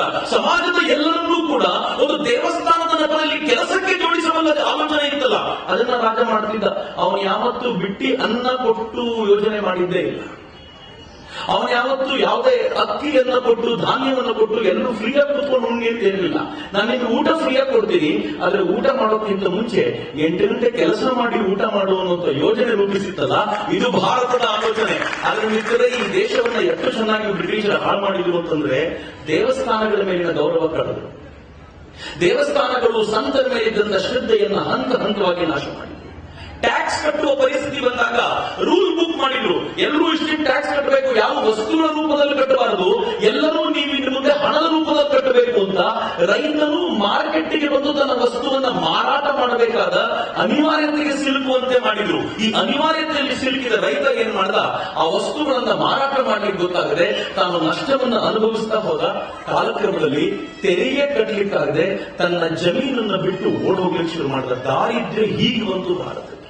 ಎಷ್ಟು ದಾರಿದ್ರ್ಯ ಬಂತು ಭಾರತಕ್ಕೆ ಕೊನೆ ಕ್ಷಣದಲ್ಲಿ ಅಂತಂದ್ರೆ, ಈ ದೇಶದಲ್ಲಿ ಬ್ರಿಟಿಷರು ಬೇಕಂತಾನೆ ಕ್ಷಾಮಗಳನ್ನು ಸೃಷ್ಟಿ ಮಾಡಿ, ಈ ದೇಶದಲ್ಲಿ ಯಾವತ್ತೂ ಕ್ಷಾಮ ಇರಲಿಲ್ಲ.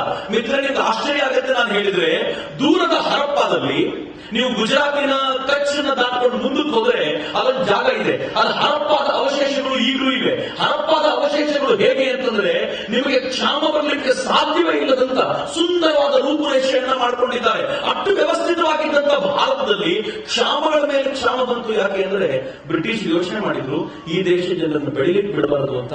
ಕಾಲಕ್ರಮೇಣ ಭಾರತ ಕುಸಿತ ಕುಸಿತ ಕುಸಿತ ಯಾವ ಹಂತಕ್ಕೆ ಬಂದಿ ನಾವು ಅಂತಂದ್ರೆ, ಜಗತ್ತಿನ ಜನರ ಎದುರುಗಡೆ ದರಿದ್ರ ರಾಷ್ಟ್ರ ಭಾರತ ಅಂತ ಹೇಳಿಸಿಕೊಳ್ಳುವ ಸ್ಥಿತಿ ಬಂದಿದೆ.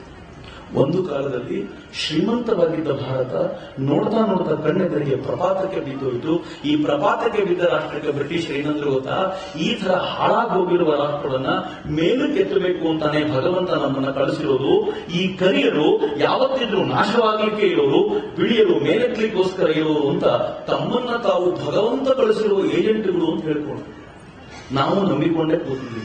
ಆದರೆ ಭಗವಂತ ಯಾವತ್ತು ಈ ಭಾರತೀಯ ಪರಂಪರೆಯನ್ನ, ಇಲ್ಲಿನ ಧರ್ಮವನ್ನ ನಾಶವಾಗಲಿಕ್ಕೆ ಬಿಡೋದಿಲ್ಲ ಅನ್ನೋ ಸಂಕಲ್ಪ ಅವನು ಮಾಡಿದ್ದಾನೆ. ನಾನು ಮತ್ತೆ ವಿವೇಕಾನಂದರನ್ನ ನೆನಪಿಸಿಕೊಳ್ಬೇಕು ಈ ಸಂದರ್ಭದಲ್ಲಿ. ಸ್ವಾಮಿ ವಿವೇಕಾನಂದರನ್ನ ಯಾರೋ ಕೇಳಿದ್ರು ಒಂದ್ಸಲ, ಭಾರತ ನಾಶವಾಗತ್ತಾ, ಶಾಲ್ ಇಂಡಿಯಾ ಡೈ ಅಂತ ಪ್ರಶ್ನೆ.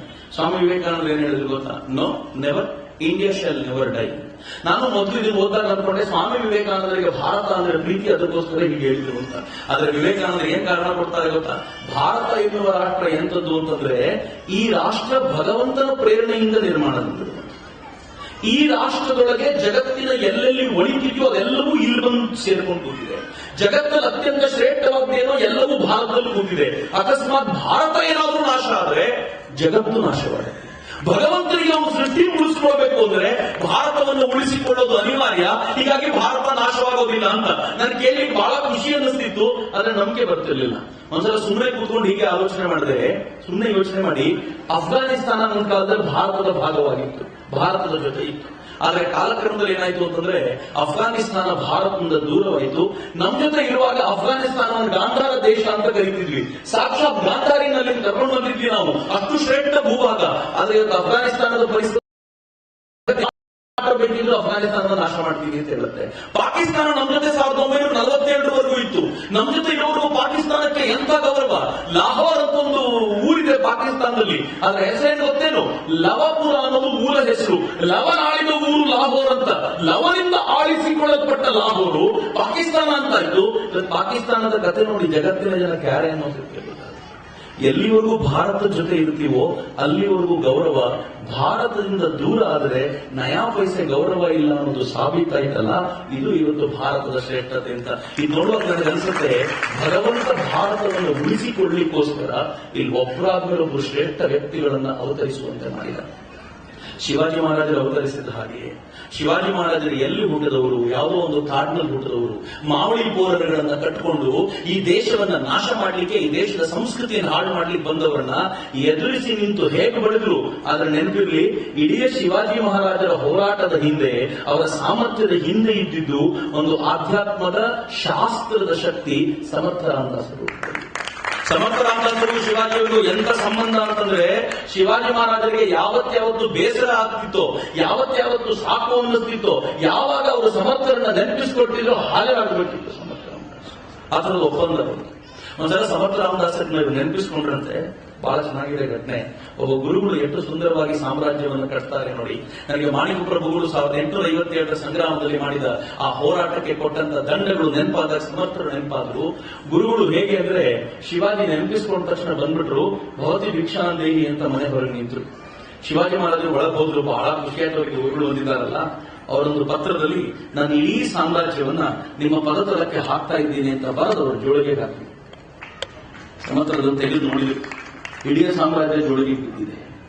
ಇವರು ಕೇಳಿದ್ರೆ ಶಿವಾಜಿ ಮಹಾರಾಜ್ ಹೇಳಿದ್ರು, ನನಗೆ ಸಾಕಾಗೋಗಿದೆ ಸಾಮ್ರಾಜ್ಯ, ನಾನು ನಿಮ್ ತರ ನಿಮ್ ಜೊತೆ ಸೇವೆ ಮಾಡ್ಕೊಂಡು ಇರಬೇಕು ಅಂತಿದ್ದೀನಿ, ಯಾವಾಗ ಬರ್ಲಿ ಹೇಳಿ. ಸಮರ್ಥ ರಾಮದಾಸ್ ಹೇಳಿದ್ರು, ಈಗ ನೋಡು ನೀನ್ ನನ್ನ ಶಿಷ್ಯ, ನಾನು ಇನ್ನೊಂದು ಕೆಲಸ ಕೊಡ್ತೀನಿ ಮಾಡು. ಏನು ಅಂತ ಕೇಳಿದ್ರೆ ಶಿವಾಜಿ ಮಹಾರಾಜರು ಆ ಇಡೀ ಚೀಟಿ ಏನು ಬರ್ಕೊಟ್ಟಿದ್ರಲ್ಲ ಅದನ್ನ ವಾಪಸ್ ಶಿವಾಜಿ ಮಹಾರಾಜರ ಕೈಲಿಟ್ಟು, ನೋಡು ಇದಿನ್ಮೇಲೆ ನನ್ನ ಸಾಮ್ರಾಜ್ಯ, ಇದನ್ನ ಚೆನ್ನಾಗಿ ನೋಡ್ಕೊಂಡು. ಏನ್ ಚೆನ್ನಾಗಿದೆ, ನೀನ್ ಕೊಟ್ಟಾಯ್ತು, ಕೊಟ್ಟಾದ್ಮೇಲೆ ನನ್ನ ಸಾಮ್ರಾಜ್ಯವನ್ನು ಚೆನ್ನಾಗಿ ನೋಡ್ಕೊ ಅಂತ. ಯಾಕೆಂದ್ರೆ ಈ ದೇಶದ ಪರಂಪರೆಯನ್ನು ಉಳಿಸ್ಲಿಕ್ಕೋಸ್ಕರ ಶಿವಾಜಿ ಮಹಾರಾಜರು ಅಲ್ಲಿರೋದು ಅನಿವಾರ್ಯ ಆಗಿತ್ತು. ಸಮರ್ಥ ರಾಮದಾಸರಿಗೆ ಚೆನ್ನಾಗಿ ಗೊತ್ತಿತ್ತು. ಅದೇ ಶಿವಾಜಿ ಮಹಾರಾಜರ ಪ್ರೇರೇಪಣೆಯಿಂದಾಗಿ ನಾನಾ ಸಾಹೇಬ 1857 ಸಂಗ್ರಾಮದಲ್ಲಿ ಹೋರಾಟ ಮಾಡ್ತಾರಲ್ಲ, ಅದೇ ಪ್ರೇರಣೆ ನಾನಾ ಸಾಹೇಬನಿಗೆ. ನೀವು ಆಲೋಚನೆ ಮಾಡ್ತಾ ಹೋದ್ರೆ ಈ ದೇಶವನ್ನ ಬ್ರಿಟಿಷರ ಕಪಿಮುಷ್ಟಿಯಿಂದ ಪಾರು ಮಾಡ್ಲಿಕ್ಕೋಸ್ಕರ ಎಷ್ಟು ದೊಡ್ಡ ಪ್ರಯತ್ನಗಳು ನಡೆದವು ಅಂತಂದ್ರೆ ಅದರ ಸಂತರ ಶಕ್ತಿಯು ಅಷ್ಟೇ ಜೋರಾಗಿ ವ್ಯವಹಾರ ಮಾಡ್ತು. 1947ರಲ್ಲಿ ಭಾರತಕ್ಕೆ ಸ್ವಾತಂತ್ರ್ಯ ಬಂತು. ಮಿತ್ರ 1947ರಲ್ಲಿ ಸ್ವಾತಂತ್ರ್ಯ ಬಂದಾಗ ಜಗತ್ತಲ್ಲೆಲ್ಲ ಭಾರತ ಸ್ವಾತಂತ್ರ್ಯ ಪಡ್ಕೊಂಡ ರಾಷ್ಟ್ರ ಅಂತ ಹೇಳುವಾಗ ಇಂಗ್ಲೆಂಡಿನ ಪ್ರಧಾನಿ ಒಂದು ಮಾತು ಹೇಳಿದರು, ಭಾರತೀಯರು ಎಷ್ಟು ಅಯೋಗ್ಯರು, ಎಷ್ಟು ಅನಾಗರಿಕರು ಅಂತಂದ್ರೆ ಬಹಳ ಬೇಗ ಅವರಿಗೆ ನಾವು ಸ್ವಾತಂತ್ರ್ಯ ತಗೊಳ್ಬಾರ್ದಾಗಿತ್ತು, ಬ್ರಿಟಿಷರೇ ನಮ್ಮನ್ನು ಇನ್ನೂ ಆಳಿದ್ರೆ ಚೆನ್ನಾಗಿತ್ತು ಅನ್ನೋ ಭಾವ ಬಂದ್ಬಿಡುತ್ತೆ, ನೋಡ್ತಾ ಇದೆ ಅಂತ ಅತ್ಯಂತ ಕೆಟ್ಟ ಪದಗಳಲ್ಲಿ ಭಾರತವನ್ನು ನಿಂದಿಸಿ ಭಾರತಕ್ಕೆ ಸ್ವಾತಂತ್ರ್ಯ ಕೊಡಬೇಕಾದರೂ ಸುಮ್ಮನೆ ಕೊಡಲಿಲ್ಲ ಅಯೋಗ್ಯರು. ಹಿಂದೂ ಮತ್ತು ಮುಸಲ್ಮಾನರ ನಡುವೆ ವಿಷ ಬೀಜವನ್ನು ಬಿತ್ತಿ ಹಿಂದೂಗಳಿಗೆ ಹಿಂದೂಸ್ತಾನ, ಮುಸಲ್ಮಾನರಿಗೆ ಪಾಕಿಸ್ತಾನ ಅಂತ ಪ್ರತ್ಯೇಕ ರಾಷ್ಟ್ರ ಮಾಡಿಕೊಟ್ಟು ನಾವು ಸ್ವಾತಂತ್ರ್ಯ ಪಡ್ಕೊಳ್ಳೋ ಕೆಲವು ದಿನಗಳ ಮುಂಚಿಂದಲೇ ಕಿತ್ತಾಡಿಕೊಂಡು ಲಕ್ಷಾಂತರ ಜನರ ಹತ್ಯೆ ಮಾಡಿಕೊಳ್ಳುವಂತೆ ಮಾಡಿದ್ರು. ಇವತ್ತಿಗೂ ಕೂಡ ಕಿತ್ತಾಡ್ತಾ ಇರುವಂತೆ ಮಾಡಿದ್ರಲ್ಲ, ಅದು ಅವರು ಬಿತ್ತಿದ ವಿಷ ಬೀಜವೇ. ನಾವು ಕಿತ್ತಾಡ್ತಾ ಉಳಿಲಿ ಅಂತ, ಇದ್ರ ಮೂಲಕ ಅಸಹ್ಯ ಬರಲಿ ಭಾರತಕ್ಕೆ ಅಂತ ನಾವು ಹಾಗೆ ಆಗ್ಲಿ. 65-70 ವರ್ಷಗಳ ಕಾಲ ಹೇಗೆ ಬದುಕು ನಡೆಸಿದ್ವಿ ಅಂತಂದ್ರೆ, ನಾವು ಭಾರತ 20,000 ವರ್ಷಗಳ ಹಿಂದಿನ ಪರಂಪರೆಗಳು ಅನ್ನೋ ಹೆಮ್ಮೆಯನ್ನ ಮತ್ತು ಬದುಕು ನಡೆಸಿದ್ವಿ ಅಂತ. ನನಗೆ ಈಗಲೂ ಆಶ್ಚರ್ಯ ಅನ್ಸುತ್ತೆ, ಈ ದೇಶಕ್ಕೆ ಒಬ್ಬ ಪ್ರಧಾನಿ ಬಂದು ನೀವು ನಿಮ್ಮ ಊರನ್ನ ಸ್ವಚ್ಛವಾಗಿಟ್ಟುಕೊಳ್ಳಿ ಅಂತ ಹೇಳಬೇಕಾದ ಪರಿಸ್ಥಿತಿ ಬಂತಲ್ಲ, ನಾವು ಎಂತ ಬದುಕು ನಡೆಸಿದಿರ್ಬೋದು. ಈ ದೇಶಕ್ಕೆ ಒಬ್ಬ ಪ್ರಧಾನಿ ಬಂದು ಈ ದೇಶದ ಗೌರವ ಗಾನವನ್ನು ನಾವು ಜಗತ್ತಿನಾದ್ಯಂತ ಮಾಡಬೇಕಪ್ಪ ಅಂತ ಹೇಳುವಂತ ಪರಿಸ್ಥಿತಿ ಬಂತಲ್ಲ ಅನ್ನೋದೇ ಆಶ್ಚರ್ಯ. ಅದರ ಬಿಟ್ಟರೆ ಬಹಳ ಸಂತೋಷ ಏನು ಗೊತ್ತೇನು, ಕಳೆದ 15-20 ವರ್ಷಗಳಲ್ಲಿ ಭಾರತದ ಬೆಳವಣಿಗೆ ಅತ್ಯದ್ಭುತ ರೀತಿಯಲ್ಲಿ ನಡೆಯುತ್ತಲ್ಲ, ಇದು ತರುಣರಿಗೆ ಪ್ರೇರಣೆಯಾಗುವಲ್ಲಂತ ಸಂಗತಿ ಅನ್ನೋದನ್ನು ಮರಿಬೇಡಿ. ಇವತ್ತಿನ ಭಾರತ ಹೇಗಿದೆ ಗೊತ್ತೇನು, ಭಾರತೀಯ ಪರಂಪರೆ ಅಂದ್ರೆ ಇಡೀ ಜಗತ್ತು ಗೌರವಿಸುವಂತ ಆ ಸ್ಥಾನವನ್ನ ಮತ್ತೆ ಭಾರತ ಪಡೆದಿದೆ. ನಿಮ್ಗೆ ಗೊತ್ತಿರಲಿ, ಜೂನ್ 21ಕ್ಕೆ ಇಡೀ ಜಗತ್ತು ವಿಶ್ವ ಯೋಗ ದಿನವನ್ನ ಆಚರಣೆ ಮಾಡುತ್ತೆ. ಹಂಗೆ ಆಚರಣೆ ಮಾಡಬೇಕಾದಾಗ ಇಡೀ ಜಗತ್ತಿನಲ್ಲಿ ಸೂರ್ಯನ ಮೊದಲನೇ ಕಿರಣವನ್ನ ಜಗತ್ತಿನ ಜನ ಎಲ್ಲ ಓಂಕಾರದಿಂದ ಸ್ವಾಗತಿಸ್ತಾರೆ. ಯಾವ ಓಂಕಾರವನ್ನ ಉಚ್ಚಾರ ಮಾಡ್ತಾ ಮಾಡ್ತಾ ಈ ದೇಶದ ಪರಂಪರೆಯ ಸಾವಿರಾರು ಸಂತರು, ಸಾವಿರಾರು ಜನರು, ಕೋಟ್ಯಂತರ ಜನರು ತಮ್ಮ ಜೀವನವನ್ನ ಪಾವನಗೊಳಿಸಿಕೊಂಡ್ರು. ಇವತ್ತು ಆ ಓಂಕಾರ ಜಗತ್ತಿನಲ್ಲೆಲ್ಲ ಅನುರಣಿತಗೊಳ್ತಾ ಇದೆ. ನಾನು ಒಂದು ಆಶ್ಚರ್ಯದ ಸಂಗತಿ ಹೇಳಿದ್ರೆ ನೀವು ಯಾರು ಗಾಬರಿ ಆಗಬೇಕಾಗಿಲ್ಲ.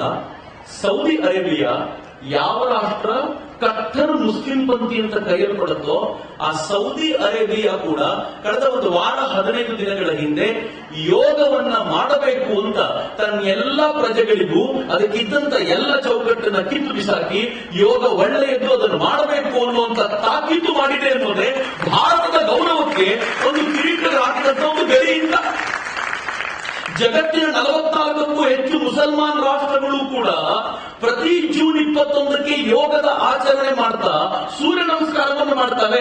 ಕೆಲವರು ಚಂದ್ರ ನಮಸ್ಕಾರ ಮಾಡ್ತಾರೆ, ಇಲ್ಲಿ ಯಾವಾಗಲೂ ಸರಿ, ಆದ್ರೆ ನಮಸ್ಕಾರ ಅಂತೂ ಯೋಗ ಪದ್ಧತಿಯಲ್ಲಿ ಮಾಡ್ತಾರಲ್ಲ, ಮೆಚ್ಚಿಕೊಳ್ಳಬೇಕಾದ ಸಂಗತಿ. ಇದು ಭಾರತ ಮತ್ತೆ ಜಗತ್ತಿಗೆ ವ್ಯಾಪಿಸಿಕೊಳ್ತಾ ಇರೋದನ್ನು ತೋರಿಸುತ್ತೆ. ಜಗತ್ತಿನ ಅನೇಕ ರಾಷ್ಟ್ರಗಳಲ್ಲಿ ಭಾರತದ ಗೌರವ ಹೇಗಾಗಿದೆ ಅಂತಂದ್ರೆ, ಒಂದು ಕಾಲ ಇತ್ತು ಭಾರತ ಅಂತಂದ್ರೆ ಹೇಡಿಗಳ ಲಿಸ್ಟಿಗೆ ಸೇರಿಸಿದೆ. ಅದಕ್ಕೆ ಅನೇಕರ ಕೊಡುಗೆ ಇದೆ. ಭಾರತ ಯಾವಾಗ ಅಶೋಕನ ಆಳ್ವಿಕೆಯಿಂದ ಶುರುವಾಯಿತೋ, ಅಶೋಕನ ಆಳ್ವಿಕೆ ಶುರುವಾದಾಗಲಿಂದ ನಮ್ಗೆ ಶಸ್ತ್ರತ್ಯಾಗ ಮಾಡಬೇಕು, ಶಸ್ತ್ರ ಬೇಡ ಅಂತ ಹೇಳಿದ್ವಿ.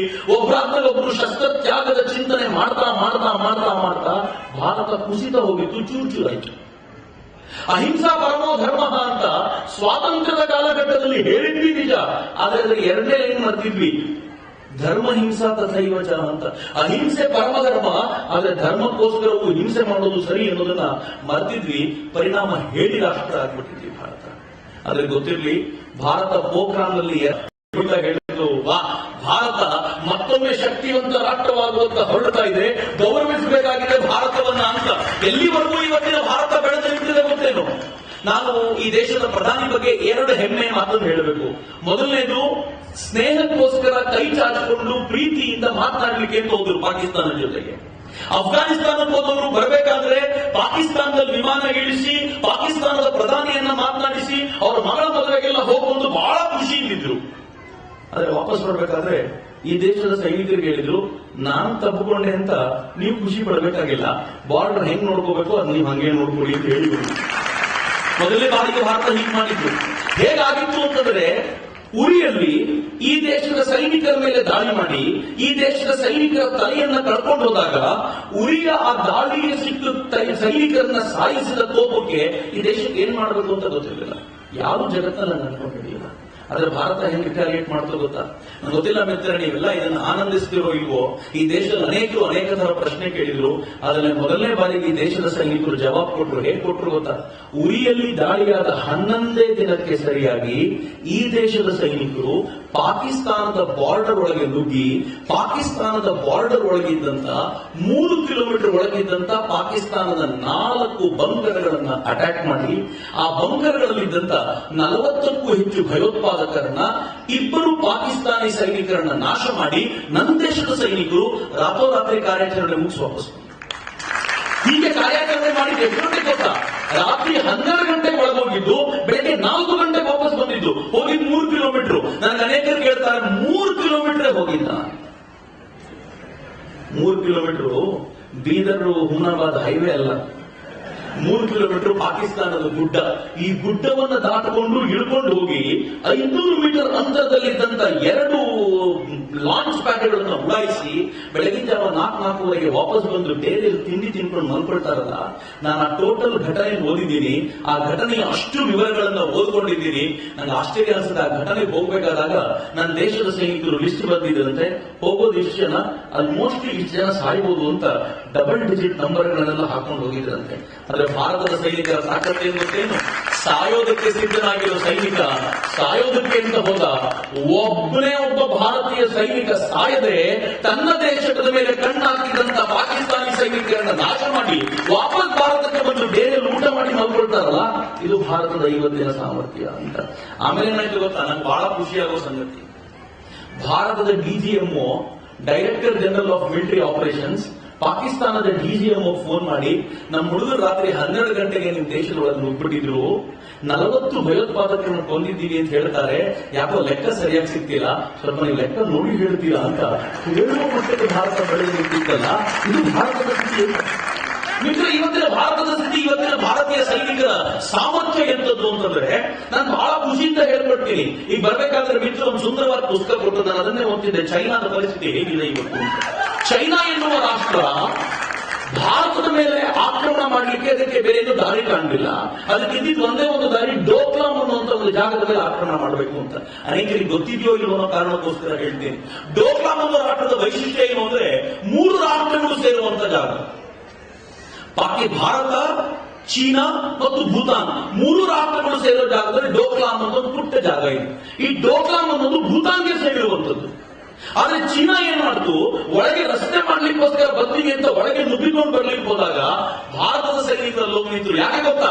ಭೂತಾನ್ 70ರ ದಶಕದಲ್ಲೇ ಭಾರತವನ್ನ ಕೇಳ್ಕೊಂಡಿದೆ, ನನ್ನ ಮೇಲೆ ಯಾವ್ದಾದ್ರೂ ದೇಶದವ್ರು ಕಣ್ಣು ಹಾಕಿದ್ರೆ ನಮ್ಮನ್ನು ಕಾಪಾಡಬೇಕಾಗಿರೋದು ಭಾರತೀಯ ಸೇನೆ, ದಯವಿಟ್ಟು ಬಂದು ಕಾಪಾಡಬೇಕು ಅಂತ 70ರ ದಶಕದಲ್ಲಿ ಸೈನ್ ಮಾಡಿದೆ. ಯಾಕೆಂದ್ರೆ ಅವ್ರಿಗೆ ಚೀನಾ ಮೇಲೆ ನಂಬಿಕೆ ಇಲ್ಲ, ಭಾರತದ ಮೇಲೆ ನಂಬಿಕೆ ಇದೆ. ಚೀನಿಯರು ದೊಡ್ಡ ರಸ್ತೆ ಮಾಡ್ಲಿಕ್ಕೆ ಪ್ರಯತ್ನ ಪಟ್ಟಿದ್ದು ಯಾಕೆ ಅಂದ್ರೆ ಡೋಕ್ಲಾಮ್ ಡೋಕ್ಲಾಂನಲ್ಲಿ ಆ ಜಾಗ ಎಂತ ಸುಂದರವಾದ ಜಾಗ ಅಂದ್ರೆ ಎತ್ತರದ ಬೆಟ್ಟಗಳಿವೆ. ಅದರ ಮೇಲೆ ನಿಂತುಕೊಂಡ್ರೆ ಭಾರತೀಯ ಸೇನೆ ಮೇಲೆ ಅಟ್ಯಾಕ್ ಮಾಡೋದು ಸುಲಭ ಅಂತ ಚೀನಾ ಗೊತ್ತಿತ್ತು. ಚೀನಾ ನಿಂತಾಗ, ಡೋಕ್ಲಾಂನಲ್ಲಿ ಚೀನಿ ಸೈನಿಕರು ನಿಂತಾಗ ಭಾರತೀಯರು ಎದುರುಗಡೆ ನಿಂತ್ಕೊಂಡು ತಳ್ತಿದ್ದಾರೆ. ನೀವು ವಿಡಿಯೋ ನೋಡ್ಬೇಕು. ಭಾರತೀಯ ಸೈನಿಕರ ಧಾರ್ಷ್ಟ್ಯ ಇದೆಯಲ್ಲ ಹೇಗಿದೆ ಗೊತ್ತಾ? ಚೀನಾ ಹೇಳಿತು, ತುಂಬಾ ಆಟ ಆಡಿದರೆ ನೋಡ್ಕೊಳ್ಳಿ, 1962ರಲ್ಲಿ ನಾವು ಒಂದ್ಸಲ ಸೋಲ್ಸಿದ್ದೀವಿ, ನಿಮ್ಮನ್ನ ಮರಿಬೇಡಿ ಅಂತ. ಭಾರತ ಹೇಳ್ತು, ಅದು 1962, ಇದು 2017, ನೀನು ಇದನ್ನು ಮಾಡಿಬೇಡ ಅಂತ ಹೇಳ್ತು. ಮಿತ್ರರೇ, ಈ 2018 ವೈಶಿಷ್ಟ್ಯ ಏನು ಗೊತ್ತೇನು? ತುಂಬಾ ಜನ ತರುಣರು ಸೇರ್ಕೊಂಡಿದ್ದೀರಲ್ಲ, ನೆನ್ಪಿಟ್ಕೊಳ್ಳಿ ಚೆನ್ನಾಗಿ. 2017 ವೈಶಿಷ್ಟ್ಯ ಏನು ಅಂತಂದ್ರೆ, ಜಗತ್ತಿನಲ್ಲಿ ಅತ್ಯಂತ ಹೆಚ್ಚು ತರುಣರ ಸಂಖ್ಯೆ ಯಾವ್ದಾದ್ರೂ ನಾಡಿನಲ್ಲಿದೆ ಅಂತಂದ್ರೆ ಅದು ಭಾರತದಲ್ಲಿದೆ. ಇದು 2018 ವೈಶಿಷ್ಟ್ಯ. ಚೀನಾದ ಪರಿಸ್ಥಿತಿ ಏನು ಅಂತಂದ್ರೆ, ಜಗತ್ತಿನಲ್ಲಿ ಅತ್ಯಂತ ಕನಿಷ್ಠ ಸಂಖ್ಯೆಯ ತರುಣರು ಬಂದೋಗಿದ್ದಾರೆ. ಚೀನಾದ ಪರಿಸ್ಥಿತಿ ಹೇಗಿದೆ ಗೊತ್ತೇನು? ಒಂದು ಮಗುವನ್ನು ನೋಡ್ಕೊಳ್ಳಿ ಒಂದು ಮನೆಯಲ್ಲಿ 8 ಜನ ಇರ್ತಾರಂತೀಗ. ನನಗೆ ಯಾರು ಹೇಳಿದ್ರು ಮೊನ್ನೆ 8 ಜನ ಹೆಂಗೆ ಅಂತ ನಾನು ಕೇಳಿದೆ. ಅವ್ರು ಹೇಳಿದ್ರು ಬಹಳ ಸಿಂಪಲ್ ಚಕ್ರವರ್ತಿ, ಒಬ್ಬರು ತಂದೆ ತಾಯಿಗೆ ಒಂದೇ ಮಗು ಅಂತ ರೂಲ್ ಮಾಡಿದ್ದಾರೆ. ಈಗಿರೋ ಮಗುವಿಗೆ ಅವರಿಗೆ ಅಪ್ಪ ಅಮ್ಮ, ಅಪ್ಪನೂ ಒಬ್ಬನೇ ಮಗ, ಅಮ್ಮನೂ ಒಬ್ಬನೇ ಮಗಳು. ಹೀಗಾಗಿ ಅವರ ಅಪ್ಪ ಅಮ್ಮನೂ ಇವ್ರ ಮನೆಯಲ್ಲೇ ಇರ್ತಾರೆ, ಇವ್ರ ಅಪ್ಪ ಅಮ್ಮನೂ ಇವರೇ ಮನೆಯಲ್ಲಿ ಇರ್ತಾರೆ. ಒಂದೇ ಮನೆಯಲ್ಲಿ 7-8 ಜನ ಒಂದೇ ಮಗು ನೋಡ್ಕೊಳ್ಳಿಕ್ಕಿರ್ತಾರೆ. ಈ ಒಂದೇ ಮಗುವಿಗೆ ಎಷ್ಟು ಆಸ್ತಿ ಬಂದೋಗಿದೆ ಈಗ ಅಂತಂದ್ರೆ, ಆ ಮಗು ಎಲ್ಲೂ ಕೆಲಸ ಮಾಡ್ಲಿಕ್ಕೆ ಹೋಗ್ಲಿಕ್ಕೆ ತಯಾರಿಲ್ಲ. ಹೀಗಾಗಿ ಚೀನಾ ಅತ್ಯಂತ ನಿದ್ರಾವಕವಾದ ಪರಿಸ್ಥಿತಿಗೆ ಬಂದು ನಿಂತ್ಕೊಂಡಿದೆ. ಆದ್ರೆ ಭಾರತ ಹೇಗಿದೆ ಗೊತ್ತೇನು? ತರುಣರಲ್ಲಿ ಉತ್ಸಾಹ ಮೊದಲಿಗಿಂತ 100 ಪಟ್ಟು ಜಾಸ್ತಿ ಆಗಿದೆ. ಹೀಗಾಗಿ ಭಾರತ ಹೇಳ್ತು, ಅದು 62, ಇದು 2017. ಚೀನಾ ಮೊದಲನೇ ವಾರ ಹೇಳ್ತು, ನಾನೀಗ ವಾರ ಮಾಡ್ತೀನಿ ಅಂತ. ವಾರ ಆಗಲಿಲ್ಲ. 2ನೇ ವಾರವೂ ವಾರ ಆಗಲಿಲ್ಲ. 3ನೇ ವಾರವೂ ಆಗಲಿಲ್ಲ. 6 ವಾರ ಕಳೆದ್ರು ವಾರ ಆಗಲಿಲ್ಲ. ಯಾಕೆಂದ್ರೆ ಚೀನಾಕ್ಕೆ ಭಾರತದ ಮೇಲೆ ವಾರ್ ಮಾಡುವಂತ ಧೈರ್ಯ ಇಂಗಿ ಹೋಗಿತ್ತು. ಭಾರತ ಎಷ್ಟು ಎಫೆಕ್ಟಿವ್ ಆಗಿ ಕೆಲಸ ಮಾಡ್ತು ಮೊದಲನೇ ಬಾರಿಗೆ ಅಂತಂದ್ರೆ, ಚೀನಿ ಸೈನಿಕರನ್ನ ಮೆಂಟಲಿ ಸೋಲಿಸುವಂತ ಪ್ರಯತ್ನಕ್ಕೆ ಬೇಕಾಗಿರುವ ಎಲ್ಲ ಪ್ರಯತ್ನಗಳನ್ನು ಮಾಡಿ ಅಲ್ಟಿಮೇಟ್ಲಿ ಚೀನಾ ಸೈನ್ಯ ಭಾರತೀಯ ಸೈನ್ಯ ಹೇಳ್ಕೊಟ್ಟು, ನಾವು 100 ಮೀಟರ್ ಹಿಂದಕ್ಕೆ ಹೋಗ್ತೀವಿ, ನೀವು ವಾಪಸ್ ಹೋಗ್ತೀರಾ? ಈ ದೇಶ ಹೇಳ್ತು, 250 ಮೀಟರ್ ಹಿಂದಕ್ಕೆ ಹೋಗಿಲ್ಲ ಅಂದ್ರೆ ವಾಪಸ್ ಹೋಗೋ ಪ್ರಶ್ನೆನೇ ಇಲ್ಲ. ಚೀನಾ ಹೇಳ್ತು, ನಾನು ಹೋಗಲ್ಲ, ಭಾರತದಲ್ಲಿ ಇಲ್ಲಿ ನೋಡ ಅದೆಷ್ಟು ನೀನು ಇರ್ತೀವ ಅಂತ. ಹೇಗಾಯ್ತು ಇಡೀ ಜಗತ್ತಿನಲ್ಲಿ ಅಂತಂದ್ರೆ, ಭಾರತದ ಸಹಾಯಕ್ಕೆ ಆಸ್ಟ್ರೇಲಿಯಾ ಬಂತು, ಭಾರತದ ಸಹಾಯಕ್ಕೆ ಇಸ್ರೇಲ್ ಬಂತು, ಭಾರತದ ಸಹಾಯಕ್ಕೆ ಅಮೆರಿಕ ಬಂತು. ಅಮೆರಿಕ ತನ್ನ ನೌಕೆಯನ್ನು ತಗೊಂಡ್ಬಂದು ದಕ್ಷಿಣ ಸಮುದ್ರದ ಚೀನಾ ತಟದಲ್ಲಿ ನಿಲ್ಲಿಸಿ, ಇನ್ನು ಚೀನಾ ಜಾಸ್ತಿ ತರಲೆ ಮಾಡಿದ್ರೆ ಯುದ್ಧಕ್ಕೆ ನಾನೇ ಬರ್ತೀನಿ ಅಂತ ಯಾವಾಗ ಹೇಳ್ತೋ, ಚೈನಾ ಹೇಳ್ತು, ನಾನು ವಾಪಸ್ ಹೋಗ್ಬೇಕು ಅಂತಿದ್ದೀನಲ್ಲ, ನಾನೇ ಅವಾಗ ತಂದೆ ಮಾಡಿದ್ದೆ, ನಾನು ವಾಪಸ್ ಹೋಗ್ತೀನಿ ಅಂತ. ಮಿತ್ರ, ಬ್ರಿಕ್ಸ್ ಸಮಿಟ್ಗೆ ಈ ದೇಶ ಹೋಗುವ ವೇಳೆಗೆ ಚೀನಾ ತನ್ನ ಗಡಿಯಿಂದ ವಾಪಸ್ ಹೋಗುವಂತ ಸ್ಥಿತಿ ಬಂತಲ್ಲ, ಇವತ್ತು ಭಾರತ ಸ್ಟ್ರಾಂಗೆಸ್ಟ್ ಕಂಟ್ರಿಗಳಲ್ಲಿ ಒಂದಾಗಿ ನಿಂತಿದೆ. ಇವತ್ತು ಭಾರತದ ವ್ಯಾಪಾರದ ಸ್ಥಿತಿಯಲ್ಲಿ ಉದ್ದಿಮೆಗಳು ಹೇಗೆ ಬೆಳೆದು ನಿಂತಿವೆ ಅಂತಂದ್ರೆ, ಇಡೀ ಜಗತ್ತಿನ ಜನ ಭಾರತಕ್ಕೆ ವ್ಯಾಪಾರ ಮಾಡಲಿಕ್ಕೆ ಉದ್ದಿಮೆಗೋಸ್ಕರ ಧಾವಿಸಿ ಬರುವ ಸ್ಥಿತಿಯಲ್ಲಿದ್ದಾರೆ. ನಾನು ಯಾಕೆ ಇಷ್ಟು ನಿಮ್ಮ ಜೊತೆ ಹಂಚಿಕೊಂಡಿದ್ದೀನಿ ಅಂತಂದ್ರೆ, 20,000 ವರ್ಷಗಳ ಹಿಂದಿನ ಪರಂಪರೆ ಮತ್ತೆ ಆ ವೈಬ್ರೇಷನ್ ಹೇಗೆ 200 ವರ್ಷಗಳ ಈ ತರಂಗಗಳು ಈ ಮಾಣಿಕ್ ನಗರದಲ್ಲಿ ಹರಿದಾಡ್ತಾ ಇದೆಯೋ, ಹಾಗೆ 20,000 ವರ್ಷದ ತರಂಗಗಳು ಭಾರತವನ್ನು ಬಿಟ್ಟು ಎಲ್ಲೂ ಹೋಗಿರಲಿಲ್ಲ. ಮತ್ತೆ ಈ ತರಂಗಗಳು ಕಾಣಿಸಿಕೊಳ್ಳಲಿಕ್ಕೆ ಶುರುವಾಗಿದೆ. ಆ ತರಂಗಗಳಿಗೆ ತಕ್ಕಂತೆ ಬದುಕುವ ಹೊಣೆಗಾರಿಕೆ ನನ್ನದು ಮತ್ತು ನಿಮ್ಮದು. ಆದ್ರೆ ತರುಣರಾಗಿ ನಾವು ಹೆಂಗ್ ಬದುಕಿದ್ದೀವಿ? ಸುಮ್ಮನೆ ಒಂದ್ಸಲ ಕನ್ನಡಿ ಮುಂದೆ ನಿಂತ್ಕೊಂಡು ನೋಡ್ಕೊಳ್ಳಿ. ಯಾವಾಗಲಾದ್ರು ಸ್ವಾಮಿ ವಿವೇಕಾನಂದ ಹೇಳೋರು, ನನಗೆ 100 ಜನ ತರುಣರನ್ನ ಕೊಡಿ, ನಾನು ಭಾರತದ ಇತಿಹಾಸವನ್ನು ಬದಲಾಯಿಸಬಲ್ಲೆ, ಇನ್ಫ್ಯಾಕ್ಟ್ ಜಗತ್ತಿನ ಇತಿಹಾಸ ಬದಲಾಯಿಸಬಲ್ಲೆ ಅಂತ ಕೆಲವೊಂದ್ಸಲ ಹೇಳೋರು. 100 ಜನ ತರುಣರು ಇಲ್ವೇನು? ಇಲ್ಲೇ ನಾವೇ ಲೆಕ್ಕ ಹಾಕಿದ್ರೆ 100 ಜನ ತರುಣರು ಇದ್ದೀವಿ. ಸ್ವಾಮೀಜಿ ಕೇಳಿದ 100 ಜನ ಯಾಕೆ ಸಿಗ್ಲಿಲ್ಲ ಅಂತ ಕೇಳಿದ್ರೆ, ಸ್ವಾಮೀಜಿ ಕೇಳಿದ 100 ಜನ ತರುಣರು ಎಂತವರು ಗೊತ್ತೇನು? ಅವ್ರ ಡೆಫಿನೇಷನ್ ಹೆಂಗಿದೆ ಗೊತ್ತಾ? ಕಬ್ಬಿಣದ ಮಾಂಸಖಂಡ, ಉಕ್ಕಿನ ನರಮಂಡಲ, ಮಿಂಚಿನ ಬುದ್ಧಿಶಕ್ತಿ, ಅವ ನೋಡು ಗುಡ್ಡ ಅಂದ್ರೆ ಅವನು ಗುಡ್ಡ ನೋಡಬಾರ್ದಂದ್ರೆ ಸ್ವಾಮೀಜಿ ಹತ್ರ ಒಂದು ಪುಡಿ ಮಾಡ್ಬೇಕು, ಸ್ವಾಮೀಜಿ ಅದನ್ನ ಈಗ ಪುಡಿ ಮಾಡ್ತೀನಿ ಅಂತ ಹೇಳ್ತಾರೆ. ಏನ್ ವಿಲ್ ಪವರ್ ಇಮ್ಯಾಜಿನ್ ಮಾಡ್ತಿದ್ದೇನೆ. ಕನ್ನಡಿ ಮುಂದೆ ನಿಂತ್ಕೊಂಡು ಒಂದು ಕ್ಷಣ ನೋಡ್ಕೊಂಡು ಬನ್ನಿ, ನಾವು ಸ್ವಾಮೀಜಿ ಹೇಳಿದ ಯೌವನಕ್ಕೆ ಹತ್ತಿರಕ್ಕಾದರೂ ಹೋಗ್ತೀವ? ಯಾವಾಗ ಸ್ವಾಮಿ ವಿವೇಕಾನಂದರು ಹೇಳಿದ ಯೌವನಕ್ಕೆ ಹತ್ರ ಹೋಗ್ಲಿಕ್ಕೆ ಸಾಧ್ಯ ಆಗುತ್ತಲ್ಲ, ಅದೊಂದು ಅದ್ಭುತವಾದ ಶಕ್ತಿ ಮತ್ತೊಮ್ಮೆ ಹೊರಚಿಮ್ಮತ್ತೆ ಭಾರತ. ಆ ಒಂದು ಅದ್ಭುತವಾದ ಶಕ್ತಿ ನಿರ್ಮಾಣ ಆಗುತ್ತಲ್ಲ, ಈ ಶಕ್ತಿ ಇಡೀ ಜಗತ್ತನ್ನ ಸುನಾಮಿ ಅಲೆಯ ರೂಪದಲ್ಲಿ ಕೊಚ್ಚಿಕೊಂಡು ಹೋಗುತ್ತೆ. ಇಡೀ ಜಗತ್ತು ಆ ತರ ಕೊಚ್ಚಿಕೊಂಡು ಹೋಗ್ಲಿಕ್ಕೆ ಕಾಯ್ತಾ ಇದೆ. ಇಡೀ ಜಗತ್ತು ಭಾರತದ ಈ ಪರಂಪರೆ, ಈ ಚಿಂತನೆಗಳು ನಮ್ಮನ್ನು ಆವರಿಸಿಕೊಳ್ಳಿ ಅಂತ ಕಾಯ್ತಾ ಇದೆ. ನಾವು ಮಾತ್ರ ಹೇಗೆ ಹಾಳಾಗಿದ್ದೀವಿ ನೋಡಿ. ನಮ್ಮಲ್ಲಿ ಯಾರಿಗಾದ್ರೂ ಕರ್ಕೊಂಡು ಬಂದು ಭಾರತದ ಚಿಂತನೆಗಳೇನು ಅಂತ ಕೇಳಿದ್ರೆ ಯಾರೂ ಹೇಳುವಂತ ಸ್ಥಿತಿಯಲ್ಲಿಲ್ಲ. ಯಾಕೆಂದ್ರೆ ಈ ಪರಂಪರೆ ಇದು ಬಹಳ ದೂರ. ಕಣ್ಣು ಮುಚ್ಕೊಂಡು ನೋಡ್ಬೋದಾ ಅಂತ ಜರ್ಮನಿಯ ಯಾರಾದ್ರೂ ಬಂದು ಹೌದು ಅಂತ ಹೇಳ್ಬೋದೇನೋ, ಆದ್ರೆ ನಮ್ಮ ಹುಡುಗರು ಹೇಳ್ತಾರೆ ನೋಡ್ಲಿಕ್ಕೆ ಆಗಲ್ಲ ಸರ್, ಅದಕ್ಕೆ ದೂರ ಬಂದು ಆಗೋದಿಲ್ಲ ಆ ಪರಂಪರೆ. ಮಿತ್ರ ವಾಪಸ್ ಹೊರಡಬೇಕಾಗಿದೆ. ಈಗ ಯಾವ ಪರಂಪರೆಯನ್ನು ಕಟ್ಟಬೇಕು ಅಂದ್ರೆ, ಯಾವ ಪರಂಪರೆಯಿಂದ ಮತ್ತೆ ತಾಯಿ ಭಾರತಿ ವಿಶ್ವ ಗುರುತ್ವದ ಪಟ್ಟವನ್ನು ಆವರಿಸಿಕೊಳ್ಳಬಲ್ಲರೋ ಅಂಥ ತಾಕತ್ತನ್ನ ಜಗತ್ತಿಗೆ ತೋರಿಸಬೇಕಾದಂತ ಅಗತ್ಯ ಇದೆ. ಆ ಕನಸುಗಳನ್ನು ಕಟ್ಟಬೇಕಾದಂತ ಅಗತ್ಯ ಇದೆ. ಎಲ್ಲಿಂದ ಬರುತ್ತೆ ಆ ಕನಸು? ಹೊಸ ಚಿಂತನೆಗಳನ್ನ ನಮ್ಮ ಮೇಲೆ ಆವರಿಸಿಕೊಳ್ಳೋದ್ರಿಂದ ಬರುತ್ತೆ. ನಾನು ತುಂಬಾ ಶಾಲಾ ಕಾಲೇಜುಗಳಿಗೆ ಹೋದಾಗ ಮಕ್ಕಳ ಜೀವನದ ಗುರಿ ಏನು ಅಂತ ಕೇಳಿದ್ರೆ, ಎಲ್ಲಾದ್ರೂ ಒಂದು ಸರ್ಕಾರಿ ನೌಕರಿ ಸಿಕ್ಕರೆ ನನ್ನ ಜೀವನ ಸಾರ್ಥಕ ಅಂತ ಭಾವಿಸಿಕೊಳ್ತೀನಿ ಅಂತ. ನನಗೆ ಪಾಟೀಲ್ಜಿ ಯಾವಾಗಲೂ ಹೇಳೋರು, ಬಹುಶಃ ಬಿಹಾರದಲ್ಲಿ 350 ಚಿಲ್ಲರೆ ನೌಕರಿ, ಗವರ್ಮೆಂಟ್ ನೌಕರಿ ಇತ್ತಂತೆ. ಅದಕ್ಕೆ 2 ಲಕ್ಷಕ್ಕೂ ಹೆಚ್ಚು ಅಪ್ಲಿಕೇಶನ್ ಬಂದಿತ್ತಂತೆ. ನೌಕರಿ ಏನು ಗೊತ್ತಾ? ಗವರ್ಮೆಂಟ್ ನೌಕರಿ ಯಾವ್ದು ಗೊತ್ತಾ? ಸರ್ಕಾರಿ ಶಾಲೆಯೊಂದರಲ್ಲಿ P1 ಆಗಿ ಕೆಲಸ ಮಾಡಬೇಕು. ಅದಕ್ಕೋಸ್ಕರ ಕಾಲ್ ಮಾಡಿದ್ರು. 2 ಲಕ್ಷಕ್ಕೂ ಹೆಚ್ಚು ಜನ ಅಪ್ಲಿಕೇಶನ್ ಹಾಕಿದ್ರು. ಅಪ್ಲಿಕೇಶನ್ ಹಾಕಿದವರಲ್ಲಿ ಕಂಡೀಷನ್ ಇದ್ದಿದ್ದವರಿಗೆ 7ನೇ ಕ್ಲಾಸ್ ಫೇಲ್ ಆದ್ರೂ ಪರವಾಗಿಲ್ಲ ಅಂತ. ಆದ್ರೆ ಅಪ್ಲಿಕೇಶನ್ ಹಾಕಿದ ಪುಣ್ಯಾತ್ಮರಲ್ಲಿ PhD ಮಾಡಿದವರು ಇದ್ರು. ಯಾಕೆ ಅಂತಂದ್ರೆ ಸರ್ಕಾರಿ ನೌಕರಿ ಸಿಕ್ಕರೆ ಜೀವನ ಧನ್ಯ ಸಾರ್ ಅಂತ. ಕನಸು ಇದಕ್ಕಿಂತ ಆಚೆ ಹೋಗೋದೇ ಇಲ್ವಲ್ಲ. ಬ್ರಿಟಿಷರು ಯಾವುದು ಬೇಕು ಅಂತ ನಮ್ಮನ್ನು ಕೇಳಿಕೊಂಡ್ರು, ಅದಕ್ಕೋಸ್ಕರ ನಮ್ಮ ನಿರ್ಮಾಣ ಮಾಡಿದ್ರು. ಇದಕ್ಕಿಂತ ಆಚೆ ಕನಸನ್ನು ತೆಗೆದುಕೊಂಡೇ ಹೋಗ್ಲಿಕ್ಕೆ ಆಗಲಿಲ್ಲ ಅಂತಂದ್ರೆ ಎಂಥ ಯೌವನದ ಕಲ್ಪನೆ ಕಟ್ಟೋದು. ಮಿತ್ರ, ಇವತ್ತು ಭಾರತಕ್ಕೆ ಬೇಕಾಗಿರುವಂತ ಯೌವನ ಎಂತದ್ದು ಅಂತಂದ್ರೆ, ಈ ನಾಡನ್ನ ಒಳಗಿಂದ ಸರಿ ಮಾಡುವ ಸಾಮರ್ಥ್ಯ ತೋರಿಸಬಲ್ಲಂತ ಸದೃಢವಾದ ಯುವಕ ಶಕ್ತಿ ಭಾರತಕ್ಕೆ ಬೇಕು. ಆ ಯುವಕ ಶಕ್ತಿ ನಮ್ಮೊಳಗಿದೆಯಾ ಅಂತ ನಾವು ಒಂದು ಕ್ಷಣ ಪರೀಕ್ಷೆ ಮಾಡ್ಕೊಳ್ಬೇಕಾಗಿದೆ ಅಷ್ಟೇ. ಬಹಳ ಕಷ್ಟದ ಕೆಲಸ ಏನಿಲ್ಲ. ಇವತ್ತು ಭಾರತ ಅಂತಂದ್ರೆ ನಮ್ಮ ಊರು, ನಮ್ಮ ಮನೆ, ನಮ್ಮ ಮಾಣಿಕನಗರ, ನಮ್ಮ ಬೀದರ್, ನಮ್ಮ ಬಸವ ಕಲ್ಯಾಣ, ಇವುಗಳೆಲ್ಲ ಏನ್ ನಮಗ್ ಸೇರಿದೆ. ಇಲ್ಲಿನ ಪರಂಪರೆಯನ್ನ, ಇಲ್ಲಿನ ಸೌಂದರ್ಯವನ್ನು ಉಳಿಸ್ತೀವಿ ಅಂದ್ರೆ ದೊಡ್ಡ ಕೆಲಸ ಆಯ್ತು. ನಾವು ಟೀಮ್ ಕಟ್ಟಿದ್ವಿ ಕಳೆದ 3 ವರ್ಷಗಳ ಹಿಂದೆ. ಈ ಟೀಮ್ ಅನ್ನ ಕಟ್ಟಿದ ನಂತರ ನಾನು ಹುಡುಗರಿಗೆ ಯಾವಾಗಲೂ ಕೇಳ್ತಿದ್ರು, ಈ ಟೀಮಿನ ಉದ್ದೇಶ ಏನು ಅಂತ. ನಾನು ಹೇಳ್ತಿದ್ದೆ ಉದ್ದೇಶ 3. ಮೊದಲನೇ ಉದ್ದೇಶ ಸಮಾಜಕ್ಕೋಸ್ಕರ ಕೆಲಸ ಮಾಡಬೇಕು. 2ನೇ ಉದ್ದೇಶ ಸ್ವಲ್ಪ ಜಾಸ್ತಿ ಕೆಲಸ ಮಾಡಬೇಕು. 3ನೇ ಉದ್ದೇಶ ಇನ್ನೂ ಜಾಸ್ತಿ ಕೆಲಸ ಮಾಡಬೇಕು. ಕೆಲಸ ಮಾಡ್ತಾನೆ ಇರಬೇಕು. ಈ ದೇಹದ ಮೂಳೆಗಳು ಸೌದು ಹೋಗ್ಬೇಕು. ಸ್ವಾಮಿ ವಿವೇಕಾನಂದರು ಹೇಳೋರು, ಹೇಗೆ ಕೆಲಸ ಮಾಡಬೇಕು ಅಂತಂದ್ರೆ ಮೂಳೆಗಳು ಸೌದಿರೋದು ನಮ್ಮ ಕಣ್ಣಿಗೆ ಕಾಣಬೇಕು, ಅಷ್ಟೇ ಕೆಲಸ ಮಾಡಬೇಕು. ಸಮಾಜಕ್ಕೋಸ್ಕರ ಕೆಲಸ ಮಾಡ್ತಾ ಮಾಡ್ತಾ ಜೀವನ ಆಗ್ಬೇಕು. ಮಿತ್ರ, ನಮ್ಮ ವಿವೇಕಾನಂದರನ್ನ ಅನೇಕ ಬಾರಿ ಓದ್ತಿರ್ಬೇಕಾದ್ರೆ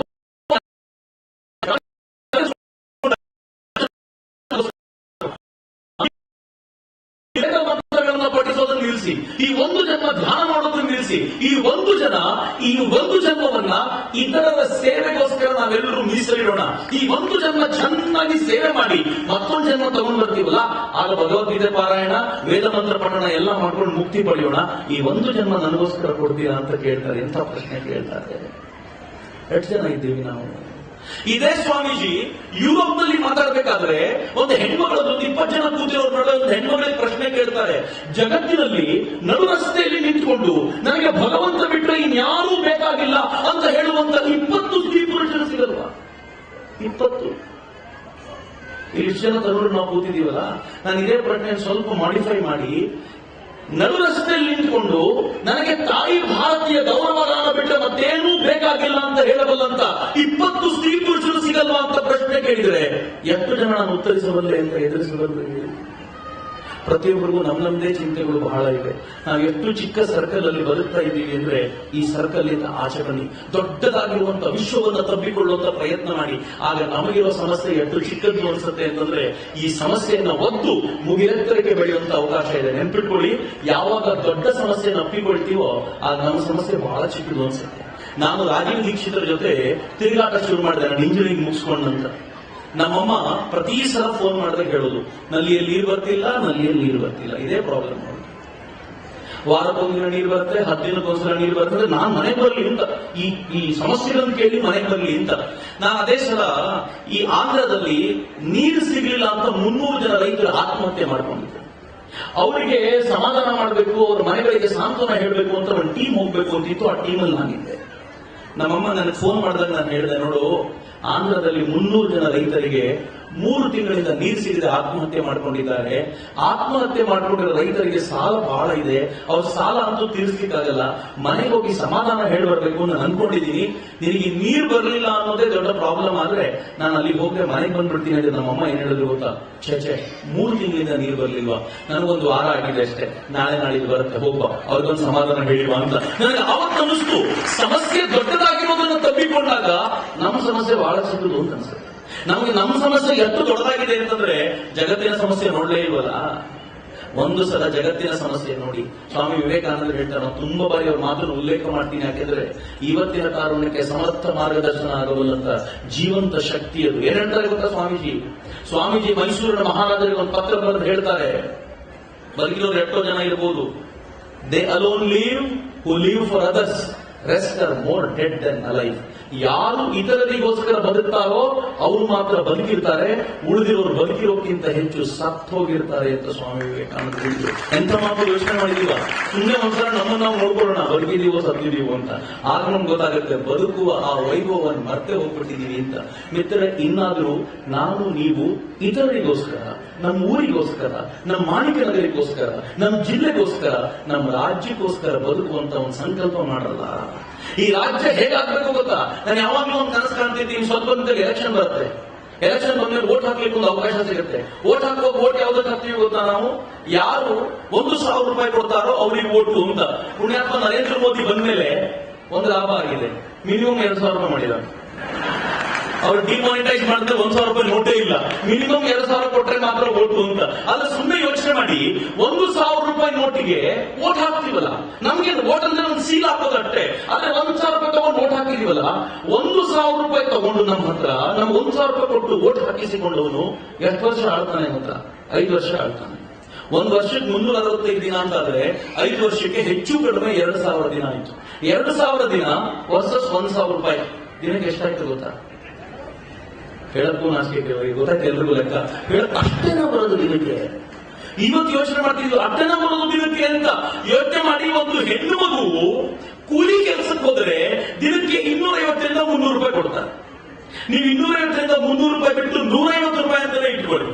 2,000 ದಿನಕ್ಕೆ 150 ರೂಪಾಯಿ ಅಂತಾದ್ರೆ ಕನಿಷ್ಠ ಪಕ್ಷ ಒಂದು ಓಟಿಗೆ 3 ಲಕ್ಷ ರೂಪಾಯಿ ಆದ್ರೂ ಕೊಟ್ರೆ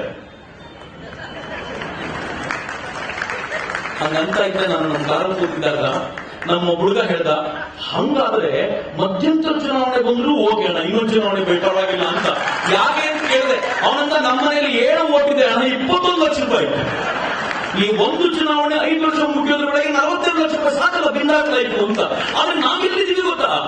1,000 ರೂಪಾಯಿ ದಿನಕ್ಕೆ 50 ಪೈಸೆ ಲೆಕ್ಕಕ್ಕೆ ವೋಟ್ ಹಾಕ್ತಿವಿ. ವೋಟ್ ಹಾಕಿಸಿಕೊಂಡವನು 2,000 ದಿನಗಳ ಕಾಲ ನಮ್ಮ ತಲೆ ಮೇಲೆ ಕೂತ್ಕೊಂಡು ಆಳ್ತಾ ಕೂತ್ಕೊಂಡು ಯಾವತ್ತಾದ್ರೂ ಬೇಜಾರು ಅನ್ನಿಸ್ಲಿಲ್ವಾ? ಯಾರು ವೋಟ್ ಕೇಳಲಿಕ್ಕೆ ಬರ್ತಾನೋ ಆ ವೋಟ್ ಕೇಳಲಿಕ್ಕೆ ಬಂದು ನಮ್ಮ ಜಾತಿ ಹೇಳಿ ವೋಟ್ ತಗೊಂಡು ನಾನು ಏನ್ ದುರ್ದೈವ ರೀ? ಪ್ರಜಾಪ್ರಭುತ್ವ ರಾಷ್ಟ್ರ ಭಾರತ. ನಾವು ಜಾತಿ ಮತ ಪಂಥಗಳಲ್ಲಿ ಕಿತ್ತಾಡ್ತಿದ್ದೀವಿ. ನಾನು ಆರಂಭದಲ್ಲಿ ಮಾತಾಡ್ತಾನೆ ತಗೊಂಡಂತೆ ಅದ್ವೈತ ಸಿದ್ಧಾಂತದವರು ನಾವು. ನಮ್ಮ ಒಳಗಿರುವಂತ ಪರಮಾತ್ಮನ ಕುರಿತಂತೆ ಮಾತನಾಡುವವರು. ಒಳಗಿರುವ ಪರಮಾತ್ಮನಿಗೆ ಯಾವ ಜಾತಿ ಕಟ್ತೀವಿ? ಯಾವ ಜಾತಿಯ ಕುರಿತಂತೆ ಆಲೋಚನೆ ಮಾಡ್ತೀವಿ? ಯಾರು ವೋಟ್ ಕೇಳಲಿಕ್ಕೆ ಬರ್ತಾರೋ ನನ್ನ ಜಾತಿ ಮಾತ್ರ ಸಾಕು ಅನ್ನೋ ಕಾರಣಕ್ಕೋಸ್ಕರ ವೋಟ್ ಹಾಕ್ಲಿಕ್ಕೆ ನಿಂತ್ರೆ ಈ ದೇಶ ಕಟ್ಟೋದು ಯಾವಾಗ? ಈ ದೇಶ ಕಟ್ಟಲಿಕ್ಕೆ ಆಗದೆ ಇರೋದ್ರ ದೊಡ್ಡ ಕಾರಣವೇ ಇಲ್ಲಿದೆ. ಮಿತ್ರರೇ, ನಮ್ಮ ಮನೆ ಕಟ್ಟಬೇಕಾದ್ರೆ ಒಬ್ಬ ಆರ್ಕಿಟೆಕ್ಟ್ ಅಂತ ಕರೆದು ಪ್ಲಾನ್ ಮಾಡಿಸ್ತೀವಿ. ಈ ಸುಂದರವಾದ ಪ್ರಾಂಗಣ ಕಟ್ಟಬೇಕಾದ್ರೆ ಯಾರೋ ಒಬ್ಬರಿಬ್ಬರು ಮಾಡಿದ್ದಲ್ಲ, ಒಂದಷ್ಟು ಒಳ್ಳೆ ಆರ್ಕಿಟೆಕ್ಟ್ಗಳು ಬಂದು ಸೇರ್ಕೊಂಡು ಪ್ಲಾನ್ ಹಾಕಿ ಕಟ್ಟಿದ್ದಾರೆ. ನಾವೊಂದು ದೇವಸ್ಥಾನ ಕಟ್ಟಬೇಕು ಆದ್ರೆ ಗೊತ್ತಿರುವಂತ ವ್ಯಕ್ತಿನ ಕರ್ಕೊಂಡು ಪ್ಲಾನ್ ಹಾಕ್ತೀವಿ. ಒಂದು ಆಫೀಸಿಗೆ, ಒಂದು ಅಪಾರ್ಟ್ಮೆಂಟ್ಗೆ ಪ್ಲಾನ್ ಹಾಕೊಳ್ತೀವಿ. ಆದ್ರೆ ಯಾವತ್ತಾದ್ರೂ ಬೀದರ್ ಜಿಲ್ಲೆ 5 ವರ್ಷದ ನಂತರ ಹೇಗಿರಬೇಕು ಅಂತ ಪ್ಲಾನ್ ಮಾಡಿದ್ದೀವಿ? ಯಾವತ್ತಾದ್ರೂ ಈ ಮಾಣಿಕ ನಗರ 5 ವರ್ಷದ ನಂತರ ಹೇಗಿರಬೇಕು, ರಸ್ತೆಗಳು ಹೇಗಿರಬೇಕು, ಹಾಸ್ಪಿಟಲ್ ಎಲ್ಲಿರಬೇಕು, ಎಲ್ಲಿ ಸ್ಕೂಲ್ ಇರಬೇಕು, ಗವರ್ಮೆಂಟ್ ಸ್ಕೂಲ್ಗಳ ವ್ಯಾಪ್ತಿ ಹೇಗಿರಬೇಕು ಕನಸು ಕಟ್ಟಿದ್ದೀವೇನು? ನಾವು ಯಾವತ್ತೂ ಕನಸು ಕಟ್ಟಲಿಲ್ಲ. ಯಾಕೆಂದ್ರೆ ನಮ್ಮ ಕುರಿತಂತೆ ಕನಸು ಕಟ್ಟುವ ಜವಾಬ್ದಾರಿ ಬೇರೆಯವರು ಕೊಟ್ಟು ನಾವು ಹೊತ್ತುಕೊಂಡು ಮಲ್ಕೊಂಡಿದ್ದೀವಿ. ಎಲ್ಲಿವರೆಗೂ ನಾವು ಜಾಗೃತವಾಗಿ ಎದ್ದು ನಿಲ್ಲಲು ಅಲ್ಲಿವರೆಗೂ ಈ ರಾಷ್ಟ್ರಕ್ಕೆ ಕಳೆದು ಹೋದ ವೈಭವವನ್ನ ಮರಳಿ ತರುವುದು ಸಾಧ್ಯವಿಲ್ಲ. ನಾನು ಯಾಕೆ ಇವತ್ತಿನ ಇದನ್ನು ಕೇಳ್ಕೊಳ್ತಿದ್ದೀನಿ ಅಂತಂದ್ರೆ, ಇಷ್ಟು ದೊಡ್ಡ ಸಂಖ್ಯೆಯ ತರುಣರಿದ್ದೇನೆ, ಮಿತ್ರರು ನೆನ್ಪಿಟ್ಕೊಳ್ಳಿ, ನಾವು ಮತ್ತು ನೀವು ಮನಸ್ಸು ಮಾಡಿದೆವೆಂದರೆ ಇವತ್ತಿನ ಭಾರತ ಏನಿದೆ ಇದಕ್ಕಿಂತಲೂ 100 ಪಟ್ಟು ಶ್ರೇಷ್ಠವಾಗಿರುವ ಭಾರತವನ್ನ ನಮ್ಮ ಕಾಲದಲ್ಲಿ ನಿರ್ಮಾಣ ಮಾಡುವ ತಾಕತ್ತು ನಮಗಿದೆ. ಅಕಸ್ಮಾತ್ ನಾವು ಮಾಡಲಿಲ್ಲ ಅಂದ್ರೆ ಇನ್ಯಾರು ಮಾಡ್ಲಿಕ್ಕಾಗಲ್ಲ. ಯಾಕೆ ಇನ್ಯಾರು ಮಾಡ್ಲಿಕ್ಕಾಗಲ್ಲ ಅಂತ ಧೈರ್ಯವಾಗಿ ಹೇಳ್ತಿದ್ದೀನಿ ಗೊತ್ತೇನು? ನಾವು ಮಾಡ್ಲಿಕ್ಕಾಗಲ್ಲ ಅಂದ್ರೆ ಇನ್ಯಾರು ಮಾಡ್ಲಿಕ್ಕಾಗಲ್ಲ ಅಂತ ಯಾಕೆ ಹೇಳ್ತಿದ್ದೀನಿ ಗೊತ್ತೇನು? ಇಲ್ಲಿಂದ 25 ವರ್ಷ ಕಳೆದರೆ ಯಾರ್ಯಾರು ಈ ತರುಣರಾಗಿದ್ದೀವೋ, ಮುದುಕರಾಗಿರ್ತಾರೆ, ಇವರಿಗೆಲ್ಲ ಒಂದೊಂದು ಮಕ್ಕಳು ಪಾಲಿಸಿ ಇರೋದ್ರಿಂದ ಮುಂದೆ ಬರೋ ಮಕ್ಕಳೆಲ್ಲ ತುಂಬಾ ಚಿಕ್ಕವರಾಗಿರ್ತಾರೆ. ಆ ಯುಗದಲ್ಲಿ ಕಟ್ಟೋದೇನೂ ಇಲ್ಲ, ಕಟ್ಟಿದ್ರೆ ಈ ಯುಗದಲ್ಲಿ ಕಟ್ಟಬೇಕು, ಎಲ್ಲ ವಾಕ್ ಓವರ್ ಮಾಡ್ಬೇಕಾಯ್ತು, ಇಷ್ಟೇ ಬಿಟ್ಟು ಬಿಡ್ತೀವಿ ಅಂತ ಹೇಳ್ಬೇಕು. ಅದಕ್ಕೆ ಮನೆ ಬಿಟ್ಟು ಆಚೆ ಬನ್ನಿ.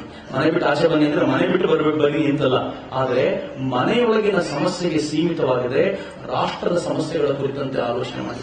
ಇವತ್ತಿನ ಭಾರತವನ್ನ ನಿರ್ಮಾಣ ಮಾಡಬೇಕಾಗಿರೋದು ಹೇಗೆ ಅಂತ ಆಲೋಚನೆ ಮಾಡಿ.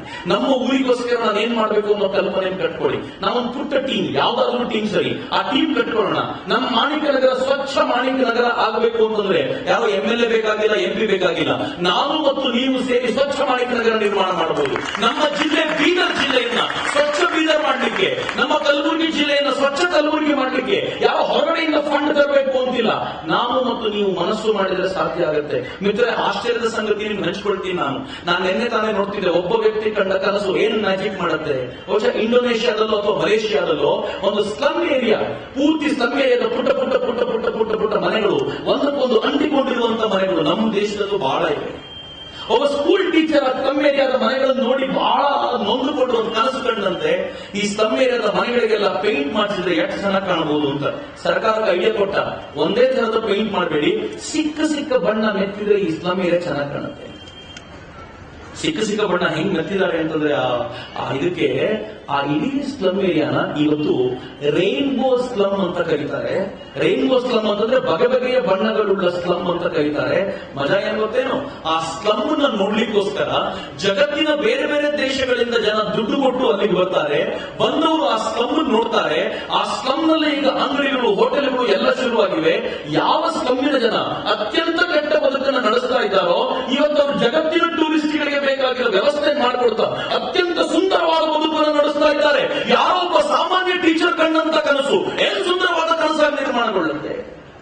ದೂರ ಯಾಕೆ? ನನ್ನ ರಾಷ್ಟ್ರದಲ್ಲಿ ಮೇಘಾಲಯದಲ್ಲಿ ಒಂದು ಪುಟ್ಟ ಹಳ್ಳಿ. ಈ ಹಳ್ಳಿಯಲ್ಲಿ ಇವತ್ತು ಜಗತ್ತಿನ ಎಲ್ಲಾ ರಾಷ್ಟ್ರಗಳಿಂದ ಟೂರಿಸ್ಟ್ಗಳು ಬರ್ತಾರೆ. ಯಾಕೆ ಎಲ್ಲಾ ರಾಷ್ಟ್ರಗಳಿಂದ ಟೂರಿಸ್ಟ್ ಬರ್ತಾರೆ ಗೊತ್ತೇನು? ಆ ಹಳ್ಳಿ ಜಗತ್ತಿನಲ್ಲಿರುವಂತ ಅತ್ಯಂತ ಸುಂದರವಾದ ಮತ್ತು ಅತ್ಯಂತ ಸ್ವಚ್ಛವಾದ ಹಳ್ಳಿ ಅಂತ ಹೆಸರು ಮಾಡಿಕೊಂಡಿದೆ. ಹೇಗೆ ಸ್ವಚ್ಛವಾಗಿದೆ ಅಂತಂದ್ರೆ, ಆ ಹಳ್ಳಿಯಲ್ಲಿ ಪುಟ್ಟ ಮಗುವಿಂದ ಹಿಡಿದು ವಯಸ್ಸಾದವರವರೆಗೆ ಪ್ರತಿಯೊಬ್ಬರು ಹಳ್ಳಿಯನ್ನ ಕ್ಲೀನ್ ಮಾಡ್ತಾ ಇರ್ತಾರೆ. ಆ ಹಳ್ಳಿಯ ಇಡೀ ಜನರ ಕೆಲಸವೇ ಕ್ಲೀನ್ ಮಾಡೋದು. ಅದರ ಪರಿಣಾಮ ಜಗತ್ತಿನ ಜನ ಎಲ್ಲ ಬರ್ತಾರಲ್ಲ, ಆ ಜನರಿಗೆ ಸುತ್ತಾಡಿಸ್ಲಿಕ್ಕೋಸ್ಕರ ಕಾರ್ ಡ್ರೈವರ್ಗಳು ಬೇಕು, ಆ ಜನರಿಗೋಸ್ಕರ ಉಳಿಸ್ಕೊಳ್ಳಿಕ್ಕೋಸ್ಕರ ಹೋಟೆಲ್ಗಳು ಬೇಕು, ಆ ಜನರನ್ನು ತಿರುಗಾಡಿಸ್ಲಿಕ್ಕೆ ಗೈಡ್ಗಳು ಬೇಕು. ಈ ಎಲ್ಲ ಊರಿನ ತರುಣರು ಕೆಲಸ ಮಾಡ್ತಿರೋದ್ರಿಂದ ಊರಿನ ಜನ ಹೊರಗೆಲ್ಲೂ ಕೆಲಸಕ್ಕೆ ಹೋಗಲ್ಲ. ಬಂದ ಜನರನ್ನು ನೋಡಿಕೊಂಡ್ರೆ ಸಾಕು ಅನ್ನೋ ಮಟ್ಟಿಗೆ ಒಂದು ಊರು ಶ್ರೀಮಂತವಾಗಿದೆಯಲ್ಲ. ಊರಿನ ತರುಣರು ಮಾಡುವಂತ ಕೆಲಸ ನಾವಿನ್ನು ಎಲ್ಲಿದ್ದೀವಿ? ನಾವಿನ್ನು ಯಾವ ಹಂತದಲ್ಲಿದ್ದೀವಿ? ಮಿತ್ರ, ತರುಣರು ಒಂದು ಗ್ರೂಪ್ ಮಾಡಿ ಈಗಲೂ ಮನಸ್ಸು ಮಾಡ್ತೀರಾ ಅಂತಾದ್ರೆ ಹೊಸ ಭಾರತವನ್ನು ಕಟ್ಟಬಹುದು. ಇಂಥ ಭಾರತ ನಿರ್ಮಾಣ ಆಗಬೇಕು ಅಂತಾನೆ ಈ ದೇಶದ ಎಲ್ಲ ಶ್ರೇಷ್ಠರು ಕನಸು ಕಂಡಿದ್ದು. ಸುಭಾಷ್ ಚಂದ್ರ ಬೋಸರು ದೇಶಕ್ಕೋಸ್ಕರ ಪ್ರಾಣ ಕೊಟ್ಟಾಗ ಯಾತಕ್ಕೋಸ್ಕರ ಪ್ರಾಣ ಕೊಟ್ಟಿದ್ರು?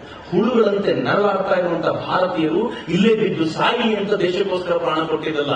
ಸ್ವಾಮಿ ಸುಭಾಷ್ ಚಂದ್ರ ಬೋಸರು ಪ್ರಾಣ ಕೊಡುವಾಗ ಈ ದೇಶಕ್ಕೋಸ್ಕರ ಏನ್ ಕಲ್ಪನೆ ಇತ್ತು ಗೊತ್ತೇನು?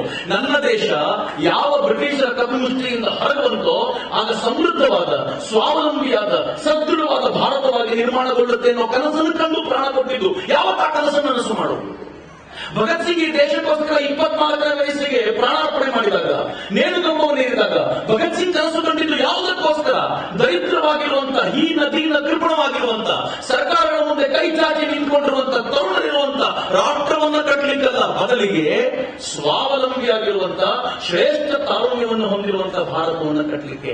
ಅಂತ ಭಾರತವನ್ನು ನೋಡುವಂತ ಸಮರ್ಥವಾದ ಸಮಯ ನಮಗಿದೆ. ನಾವು ಮತ್ತು ನೀವು ಎಲ್ಲರೂ ಸೇರಿ ಅಂಥದೊಂದು ಭಾರತಕ್ಕೆ ಮುನ್ನುಡಿ ಇಡಬೇಕಾದಂತ ಸಮರ್ಥವಾದ ಸಮಯ ಬಂದಿದೆ. ನಾನು ನಿಮ್ಮ ಹತ್ರ ಅತ್ಯಂತ ಕಳಕಳಿಯಿಂದ ಕೇಳ್ಕೊಳ್ಳೋದೇನು ಅಂತಂದ್ರೆ, ಈ ಹೊತ್ತು ಅತ್ಯಂತ ಸುಂದರವಾದ ಹೊತ್ತು. ನನಗೊಬ್ರು ಸಂತರು ಹೇಳಿದ್ರು, ಬಹಳ ಶ್ರೇಷ್ಠವಾದ ಮಾತದು. ಒಂದು 3-4 ವರ್ಷಗಳ ಹಿಂದೆ ಆಗಿನ್ನು ಯುವ ಬ್ರಿಗೇಡ್ ಸಣ್ಣ ಮಟ್ಟಿಗೆ ಶುರುವಾಗಿತ್ತು ಅಷ್ಟೇ. ಆ ಸಂತರು ನೋಡ್ಲಿಕ್ಕೆ ನಾನು ಹೋಗಿದ್ದಾಗ ಆ ಸಂತರು ನನ್ನ ಕರೆದು ಹೇಳಿದ್ರು, ಚಕ್ರವರ್ತಿ ಒಳ್ಳೆ ಟೈಮಿಗೆ ಬಂದಿದ್ಯಾ, ಇಲ್ಲೊಬ್ಬರು ಅಪರೂಪದ ವ್ಯಕ್ತಿ ಬಂದಿದ್ದಾರೆ, ಅವರು ನೀನು ಕೇಳಿದ ಪ್ರಶ್ನೆಗೆ ತಾವು ವಶೀಕರಣ ಮಾಡಿಕೊಂಡ ಆತ್ಮಗಳ ಹತ್ರ ಉತ್ತರ ಕೊಡಿಸ್ತಾರೆ ಅಂತ. ಎಷ್ಟು ಚೆನ್ನಾಗಿದೆ ನೋಡಿ, ವಶೀಕರಣ ಮಾಡ್ಕೊಂಡಿರೋ ಆತ್ಮಗಳ ಹತ್ರ ಉತ್ತರ ಕೊಡಿಸೋದು ಅಂತ.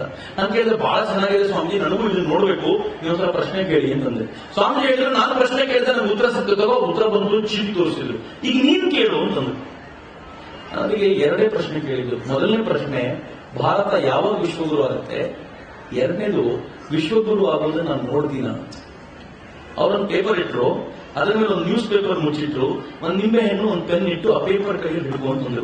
ನಾನು ಪೇಪರ್ ಕೈಯಲ್ಲಿ ಹಿಡ್ಕೊಂಡೇ ಕೂತಿದ್ದೆ. ಒಂದು 30 ಸೆಕೆಂಡ್ ಇರ್ಬೋದು ಅಷ್ಟೇ. ಪೇಪರ್ ಎಳೆದು ನನ್ನ ಕೈಯಲ್ಲಿ ಇಟ್ರು. 4-5 ಸಾಲು, ಮೊದಲ 3-4 ಸಾಲು ನನ್ನ ಬಗ್ಗೆ ಇತ್ತು. 5ನೇ ಸಾಲಲ್ಲಿ ಏನ್ ಬರ್ತಿತ್ತು ಗೊತ್ತಾ, ಭಾರತ ವಿಶ್ವಗುರು ಆಗೋದು ನೀನು ನೋಡ್ತೀಯಾ ಅಂತ ಬರೆದಿತ್ತು. ನನ್ನ ಜೀವನದಲ್ಲಿ ಅದಕ್ಕಿಂತ ಶ್ರೇಷ್ಠತೆ ಇನ್ಯಾವ ಬರ್ಲಿಕ್ಕೆ ಸಾಧ್ಯ. ಬಹಳ ಖುಷಿ ಆಯ್ತು. ಆದ್ರೆ ಒಂದು ಡೌಟ್ ಬಂತು ನನಗೆ, ಭಾರತ ವಿಶ್ವಗುರು ಆದಾಗ ನಾನು ಹಿಂಗೆ ಗಟ್ಟಿಮುಟ್ಟಾಗಿರ್ತೀನೋ ಅಥವಾ ಬೆಡ್ ಮೇಲೆ ಮಲ್ಕೊಂಡಿರ್ತೀನೋ ಅಂತ. ಐಸಿಯುನಲ್ಲಿ ಇದ್ಕೊಂಡು ಭಾರತ ವಿಶ್ವಗುರು ಆದ್ರೆ ಮಜಾ ಏನ್ ಬರುತ್ತೆ ಅಂತ. ಕೊನೆ ಸಾಲ ಏನಿತ್ತು ಗೊತ್ತಾ, ನೀವು ನಂಬಲ್ಲ ಹೇಳಿದ್ರೆ 3-4 ವರ್ಷಗಳ ಹಿಂದೆ ನಾನು ಅದರ ಜೊತೆ ಹುಡುಗರಿಗೆಲ್ಲ ಅದು ತೋರಿಸಿದ್ದೀನಿ. ಅವತ್ತಿದ್ದರೂ ಹೇಳ್ತಿದ್ದೀನಿ ನಾನು ಅದನ್ನ. ಅದ್ರಲ್ಲಿ ಬಂದಿತ್ತು 2017 ನಂತರ 2017 ವೇಳೆಗೆ ಭಾರತವನ್ನ ಜಗತ್ತು ಎತ್ತರದ ಸ್ಥಿತಿಯಲ್ಲಿ ನೋಡುವಂತ ಕಾಲ ಶುರುವಾಗುತ್ತೆ ಅಂತ. 2017 3 ವರ್ಷ ಇತ್ತು. ನಾನು ಅನ್ಕೊಂಡೆ 2017 ಬಹಳ ಚೆನ್ನಾಗಿದೆ, 3 ವರ್ಷ ಕೆಲಸ ಮಾಡಿದ್ರೆ ಆಯ್ತು ಅಂತ. ಮಿತ್ರ, ಇವತ್ತು ನಿಜಕ್ಕೂ ಹೇಗಾಗಿದೆ ಅಂತಂದ್ರೆ ಇಡೀ ಜಗತ್ತು ಭಾರತವನ್ನ ಎತ್ತರದ ಸ್ಥಿತಿಯಲ್ಲಿ ನೋಡುತ್ತೆ. ಡೊನಾಲ್ಡ್ ಟ್ರಂಪ್ ತನ್ನ ಜಗತ್ತಿನ ಯಾವ ಮೂಲೆಗೆ ಹೋಗಿ ಭಾಷಣ ಮಾಡಬೇಕಾದ್ರೂ ಇಂಡಿಯಾ ಅನ್ನುವ ಹೆಸರನ್ನು ಹೇಳದೆ ಭಾಷಣ ಮುಗಿಸುವ ಸ್ಥಿತಿಯಲ್ಲೇ ಇಲ್ಲ. ಇಸ್ರೇಲ್ನ ಪ್ರಧಾನಿ ಜಗತ್ತಿನ ಎಲ್ಲಿ ನಿಂತುಕೊಂಡು ಮಾತನಾಡಲಾದ್ರೂ ಕೂಡ ನಾವು ಮತ್ತು ಭಾರತೀಯರು ಪ್ರಭಾವಿತರು ಅಂತ ಹೇಳದೆ ಮುಗಿಸೋದೇ ಇಲ್ಲ. ಜಗತ್ತಿನ ಅತ್ಯಂತ ಶ್ರೇಷ್ಠ ಸೈನಿಕರು ಯಾರು ಅಂತ ಕೇಳಿದ್ರೆ ಭಾರತದ ಕಡೆ ಕೈ ತೋರಿಸಬೇಕಾದ ಸ್ಥಿತಿ ಇದೆ. ಜಗತ್ತಿನಲ್ಲಿ ವ್ಯಾಪಾರ ಮಾಡಲಿಕ್ಕೆ ಅತ್ಯಂತ ವೇಗವಾಗಿ ಇಂಪ್ರೂವ್ ಆಗ್ತಾ ಇರೋ ರಾಷ್ಟ್ರ ಯಾವುದು ಅಂತ ಕೇಳಿದ್ರೆ ಭಾರತ ಅಂತ ಕೈ ತೋರಿಸಬೇಕಾದ ಅಗತ್ಯ ಇದೆ. ಜಗತ್ತಿನಲ್ಲಿ ಒಳಿತದ ಪ್ರಬಲ ರಾಷ್ಟ್ರ ಯಾವುದು ಅಂತ ಕೇಳಿದ್ರೆ ಜಗತ್ತು ಕಣ್ಮುಚ್ಚಿ ಹೇಳುತ್ತೆ ಅದು ಭಾರತ ಅಂತ. ಭಾರತ ಎಲ್ಲ ದಿಕ್ಕಲ್ಲೂ ಈಗ ಬೇಕು ಅಂತ ಮುನ್ನುಗ್ತಿದೆ. 2017 ಡೇಟ್ ನಿಜಕ್ಕೂ ಶಾಶ್ವತ, ನಿಜಕ್ಕೂ ಹೆಮ್ಮೆ ಅನಿಸುವಂತ ಆ ವರ್ಷ ಇದೆಯಲ್ಲ, ಬಹಳ ಹೆಮ್ಮೆ ಅನಿಸುತ್ತೆ. ಆದ್ರೆ ಇದು ಇಲ್ಲಿಗೆ ನಿಲ್ಲಬಾರದು ಅಂತ. ಈ ಓಟ ಈಗ ಶುರುವಾಗಿದೆ. ಈ ಓಟ ಹೇಗೆ ಓಡಬೇಕು ಅಂತಂದ್ರೆ, ಭಾರತ ಯಾವ ವೈಭವವನ್ನ ಋಷಿಗಳ ಕಾಲದಲ್ಲಿ ಕಂಡಿತ್ತು, ಭಾರತ ಯಾವ ವೈಭವವನ್ನ ಚಂದ್ರಗುಪ್ತ ಮೌರ್ಯನ ಕಾಲದಲ್ಲಿ, ಗುಪ್ತರ ಸಾಮ್ರಾಜ್ಯದ ಕಾಲದಲ್ಲಿ ಕಂಡಿತ್ತು, ಅದೇ ವೈಭವಕ್ಕೆ ಮರಳಬೇಕು ಅನ್ನೋದಾದ್ರೆ ನಾನು ಮತ್ತು ನೀವು ಅದ್ರ ತಕ್ಕಂತೆ ನಡಿಬೇಕು. ಮಿತ್ರರೇ, ಸುಮ್ಮನೆ ಒಂದೇ ಒಂದು ಕೊನೆ ಮಾತನ್ನು ಹೇಳಿ ನಾನು ಮಾತನ್ನು ಮುಗಿಸ್ತೀನಿ. 200 ವರ್ಷಗಳ ಹಳೆಯ ಈ ಪರಂಪರೆಗೆ ನೀವು ಬಂದಾಗ ಹೇಗೆ ನಡ್ಕೋಬೇಕು ಅಂತ ಒಂದು ನಿಯಮ ಇದೆ, ಹೌದು ತಾನೆ? ಇಲ್ಲಿ ಬಂದಾಗ ಹೇಗಿರಬೇಕು, ಇಲ್ಲಿ ಬಂದಾಗ ಈ ಸಮಾಧಿಗೆ ಹೇಗೆ ಗೌರವ ಕೊಡಬೇಕು, ಹೀಗೆಲ್ಲ ಇದೆ. ಅದ್ರ ತಕ್ಕಂತೆ ಹೆಮ್ಮೆಯಿಂದ ನೀವು ನಡ್ಕೊಳ್ತೀರಿ. ನನ್ ಕೆಲವರು ಸಿಗ್ತಾರೆ, ನಾನು ಮಾಣಿಕ್ಯ ನಗರದ ಸಂಸ್ಥಾನದ ಅನುಯಾಯಿ ಅಂತ ಬಹಳ ಹೆಮ್ಮೆಯಿಂದ ಹೇಳ್ಕೊಳ್ತಾರೆ. ಅದ್ರ ತಕ್ಕಂತೆ ನಡ್ಕೊಳ್ಳೋ ಪ್ರಯತ್ನ ಮಾಡ್ತಾರೆ. ಹಾಗಿರುವಾಗ 20,000 ವರ್ಷಗಳಷ್ಟು ಹಳೆಯ ಸಂಸ್ಕೃತಿಗೆ ಸೇರಿದ ನಾವು ಯಾವ ಘನತೆಯಿಂದ, ಯಾವ ಹೆಮ್ಮೆಯಿಂದ ನಡ್ಕೋಬೇಕು ಅಂತ ಇವತ್ತು ಸ್ವಲ್ಪ ಆಲೋಚನೆ ಮಾಡಿ ಅದರ ತಕ್ಕಂತೆ ನಾನು ಮತ್ತು ನೀವು ನಡ್ಕೊಳ್ಳೋದು ಸಾಧ್ಯವಾದರೆ ಹೊಸ ಭಾರತ ನಿರ್ಮಾಣ ಆಗುತ್ತೆ, ಶ್ರೇಷ್ಠ ಭಾರತ ನಿರ್ಮಾಣ ಆಗುತ್ತೆ. ಅಂತ ಶ್ರೇಷ್ಠ ಭಾರತ ನಿರ್ಮಾಣ ಆಗಲಿ ಅಂತ ಅತ್ಯಂತ ಕಳಕಳಿಯಿಂದ ಹಾರೈಸಿದ, ಪ್ರೀತಿಯಿಂದ ಆಲಿಸಿದ ನಿಮಗೆ, ಅಷ್ಟೇ ಪ್ರೀತಿಯಿಂದ ಆಹ್ವಾನಿಸಿದ ಪ್ರಭು ಮಹಾರಾಜರಿಗೆ ನಾನು ಪ್ರೀತಿಪೂರ್ವಕವಾಗಿ ಧನ್ಯವಾದಗಳನ್ನು ಕೃತಜ್ಞತೆಗಳನ್ನು ಸಮರ್ಪಿಸಿ ನನ್ನ ಮಾತುಗಳನ್ನು ತಿಳಿಸ್ತೇನೆ. ಮಿತ್ರರೇ, ಒಂದು ಸಲ ಕನ್ನಡ ಸಂಖ್ಯೆ ಜೋರಾಗಿದೆ. ಭಾರತ ಮಾತೆಗೆ ಒಂದು ಜೈಕಾರ ಕೊಡೋಣ ನಾವೆಲ್ಲರೂ ಸೇರಿಕೊಂಡು. 2 ಕೈಗಳನ್ನು ಮೇಲಕ್ಕೆತ್ತಿ ನನ್ನ ಜೊತೆ ಉಚ್ಚ ಕಂಠದಲ್ಲಿ ಭಾರತ ಮಾತೆಗೆ ಒಂದು ಜೈಕಾರ ಕೊಡಿ. ಭಾರತ್ ಮಾತಾ ಕೀ, ಭಾರತ್ ಮಾತಾ ಕೀ, ವಂದೇ ವಂದೇ ಜೈ.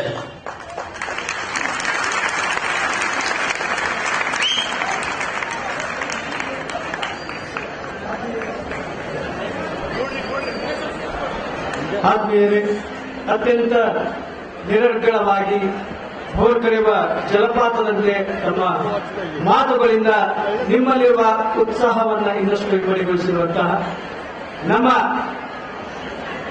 ಚೈತನ್ಯವನ್ನು ಜಾಗೃತಗೊಳಿಸಿರುವಂತಹ, ಇಷ್ಟೊತ್ತು ತಮ್ಮ ವಿಚಾರಗಳಿಂದ ಪ್ರೇರಣೆ ನೀಡಿರುವಂತಹ ಯುವ ಜನತೆಯ ಪ್ರೇರಣೆ ಶ್ರೀಯುತ ಚಕ್ರವರ್ತಿ ಸುಲಿಬಿಲಿ ಅವರಿಗೆ ಆತ್ಮೀಯವಾದಂತಹ ಹೃದಯಪೂರ್ವಕ ಧನ್ಯವಾದಗಳು. ಇನ್ನು ಈ ಕಾರ್ಯಕ್ರಮದ ಒಂದು ಅಂತಿಮ ಹಂತವನ್ನು ತಲುಪಿದ್ದೇವೆ. ಈ ಒಂದು ಕಾರ್ಯಕ್ರಮದಲ್ಲಿ ಉಪಸ್ಥಿತರಿರುವ ಎಲ್ಲರನ್ನು ವಂದಿಸುವಂತಹ ಸಂದರ್ಭ. ಈಗ ವಂದನಾರ್ಪಣೆ ಶ್ರೀ ಮಾಣಿಕ್ ಪ್ರಭು ಸಂಸ್ಥಾನದ ಸಹ ಕಾರ್ಯದರ್ಶಿಗಳಾಗಿರುವಂತಹ ಶ್ರೀ चैतन्य राज माणिक प्रभु ಅವರಿಂದ. सबसे मेरा निवेदन है कि कुछ देर के लिए शांति बनाए रखें। अभी हमारे बीच अत्यंत उत्तम रीति से अपने विचारों को अभिव्यक्त कर यहां उपस्थित जन समुदाय को और विशेषकर युवा जनता को उत्तम मार्गदर्शन प्रदान करने के लिए मैं श्री माणिक प्रभु संस्थान की ओर से चक्रवर्ती सूलीबेले महोदय का हार्दिक अभिनंदन करता हूं। उनको सादर आभार व्यक्त करता हूं। जैसा कि उन्होंने अपने वक्तव्य के शुरुआत में कहा था कि आज जितनी जो विडंबना है समाज में, वो सबकी इस आग्रह से है कि ये मेरा रास्ता सही है, मेरा रास्ता सही है, आपका रास्ता गलत है, मेरा ही एक रास्ता सही है। इसी के कारण ये जो सारे मतभेद हैं, इसी के कारण उत्पन्न हो रहे हैं। और एकम सद्विप्रा बहुधा वदन्ति, ये जो प्रभु महाराज द्वारा वेदों का ये जो सिद्धांत है, जिसको प्रतिपादित करने के लिए, जिसको जनमानस में दृढ़ बनाने के लिए, लोगों को इसका सही अर्थ सही मायने में समझाने के लिए प्रभु महाराज ने जो आज से 200 वर्ष पूर्व जो एक प्रयास प्रारंभ किया था, उसी प्रयास को गत 200 वर्षों से प्रभु संस्थान करता आया है। और यदि आज, जैसा कि चक्रवर्ती जी ने भी बहुत अच्छे ढंग से आपको समझाया, कि अगर सब हम जो युवा पीढ़ी है, आज का जो जन समुदाय है, इस बात को अगर समझ ले कि एकम सद्विप्रा बहुधा वदन्ति, तो हमारा ये जो राष्ट्र है, हमारा जो समाज है, अत्यंत शीघ्रता से उन्नति की ओर बढ़ सकता है। चक्रवर्ती महोदय ने हम सबको उनके उदात्त विचारों से परिचित करवाया, हमारा मार्गदर्शन किया, हमारे निमंत्रण को स्वीकार कर इस महोत्सव में वे आए, सहभागी हुए, इस कार्यक्रम में उन्होंने भाग लिया, हमारे कार्यक्रम की शोभा आपने बढ़ाई है। हमें अत्यंत आनंद हुआ है। हमारी जनता को आपने उमंग और उत्साह से इतना भर दिया है कि मेरे पास बयान करने के लिए शब्द नहीं है। आप देख सकते हैं कि किस तरह से हमारी जो युवा जनता है वो यहाँ उत्स्फूर्त रीति से यहाँ प्रतिसाद दे रही है। मैं सबसे निवेदन करता हूं कि एक बार जोरदार तालियों से चक्रवर्ती जी का अभिनंदन हो। मैं आशा करता हूं प्रभु चरणों में कि ये तो एक केवल शुरुआत है। इससे पहले 2011 में चक्रवर्ती जी यहां प्रभु दर्शन के लिए पधारे थे। अब 2017 में द्विशताब्दी महोत्सव के दौरान में यहां आए हैं। प्रभु चरणों में यही आशा करता हूं कि बार बार उन्हें यहां आने के अवसर प्राप्त हो, बार बार उन्हें प्रभु सेवा के अवसर प्राप्त हो, ऐसी एक आशा करते हुए, ऐसी कामना करते हुए आप सबको पुनः धन्यवाद देना चाहूंगा। और एक और महत्वपूर्ण सूचना आप सबको यह देता हूं कि अभी केवल 15 मिनटों में यहां कर्नाटक के हास्य सम्राट गंगावती प्राणेश जी का कार्यक्रम यहां प्रारंभ होने वाला है इसी मंच पर। तो आप कहीं न जाएं, अपनी अपनी जगह पर व्यवस्थित रीति से, शांति से बैठे रहें। महाराज श्री भी अभी यहीं बैठने वाले हैं।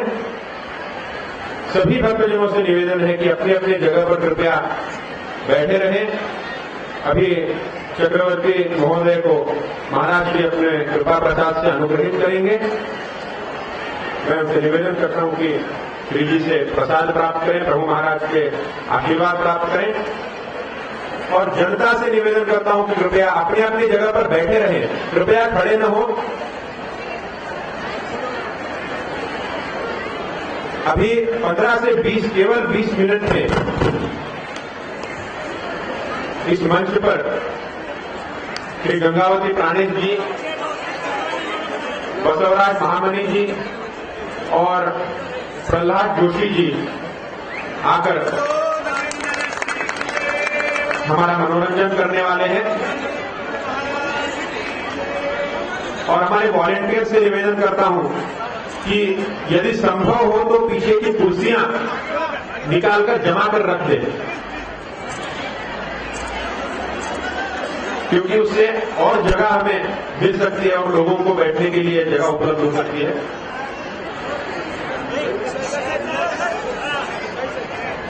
हमारे जो वॉलंटियर्स हैं उनसे निवेदन है कि ये जो मध्य भाग में जो कुर्सियां हैं इनको अगर आप हटा सकें, जिससे और अधिक लोगों को अंदर आने का अवकाश प्राप्त हो सकता है।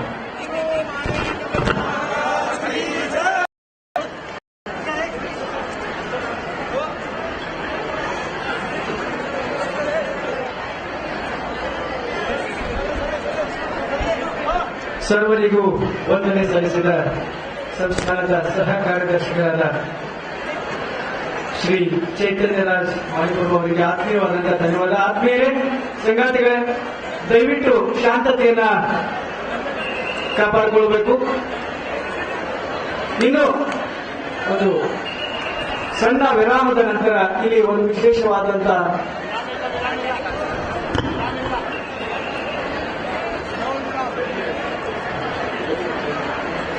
ಕೇವಲ 10 ನಿಮಿಷಗಳ ಅಂತರದಲ್ಲಿ ನೀವೆಲ್ಲರೂ ಮತ್ತೊಮ್ಮೆ ಕಾತರರಾಗಿ ಕಾಯುವಂತಹ ನಾಡಿನ ಶ್ರೇಷ್ಠ ಹಾಸ್ಯ ಮಾತುಗಾರರಾಗಿರುವಂತಹ ಶ್ರೀಯುತ ಅಭಿನವ ಪಿಜಿ ಗಂಗಾವತಿ ಪ್ರಾಣಿ, ಶ್ರೀಯುತ ನರಸಿಂಹ ಜೋಶಿ ಹಾಗೂ ದಯವಿಟ್ಟು ಎಲ್ಲರೂ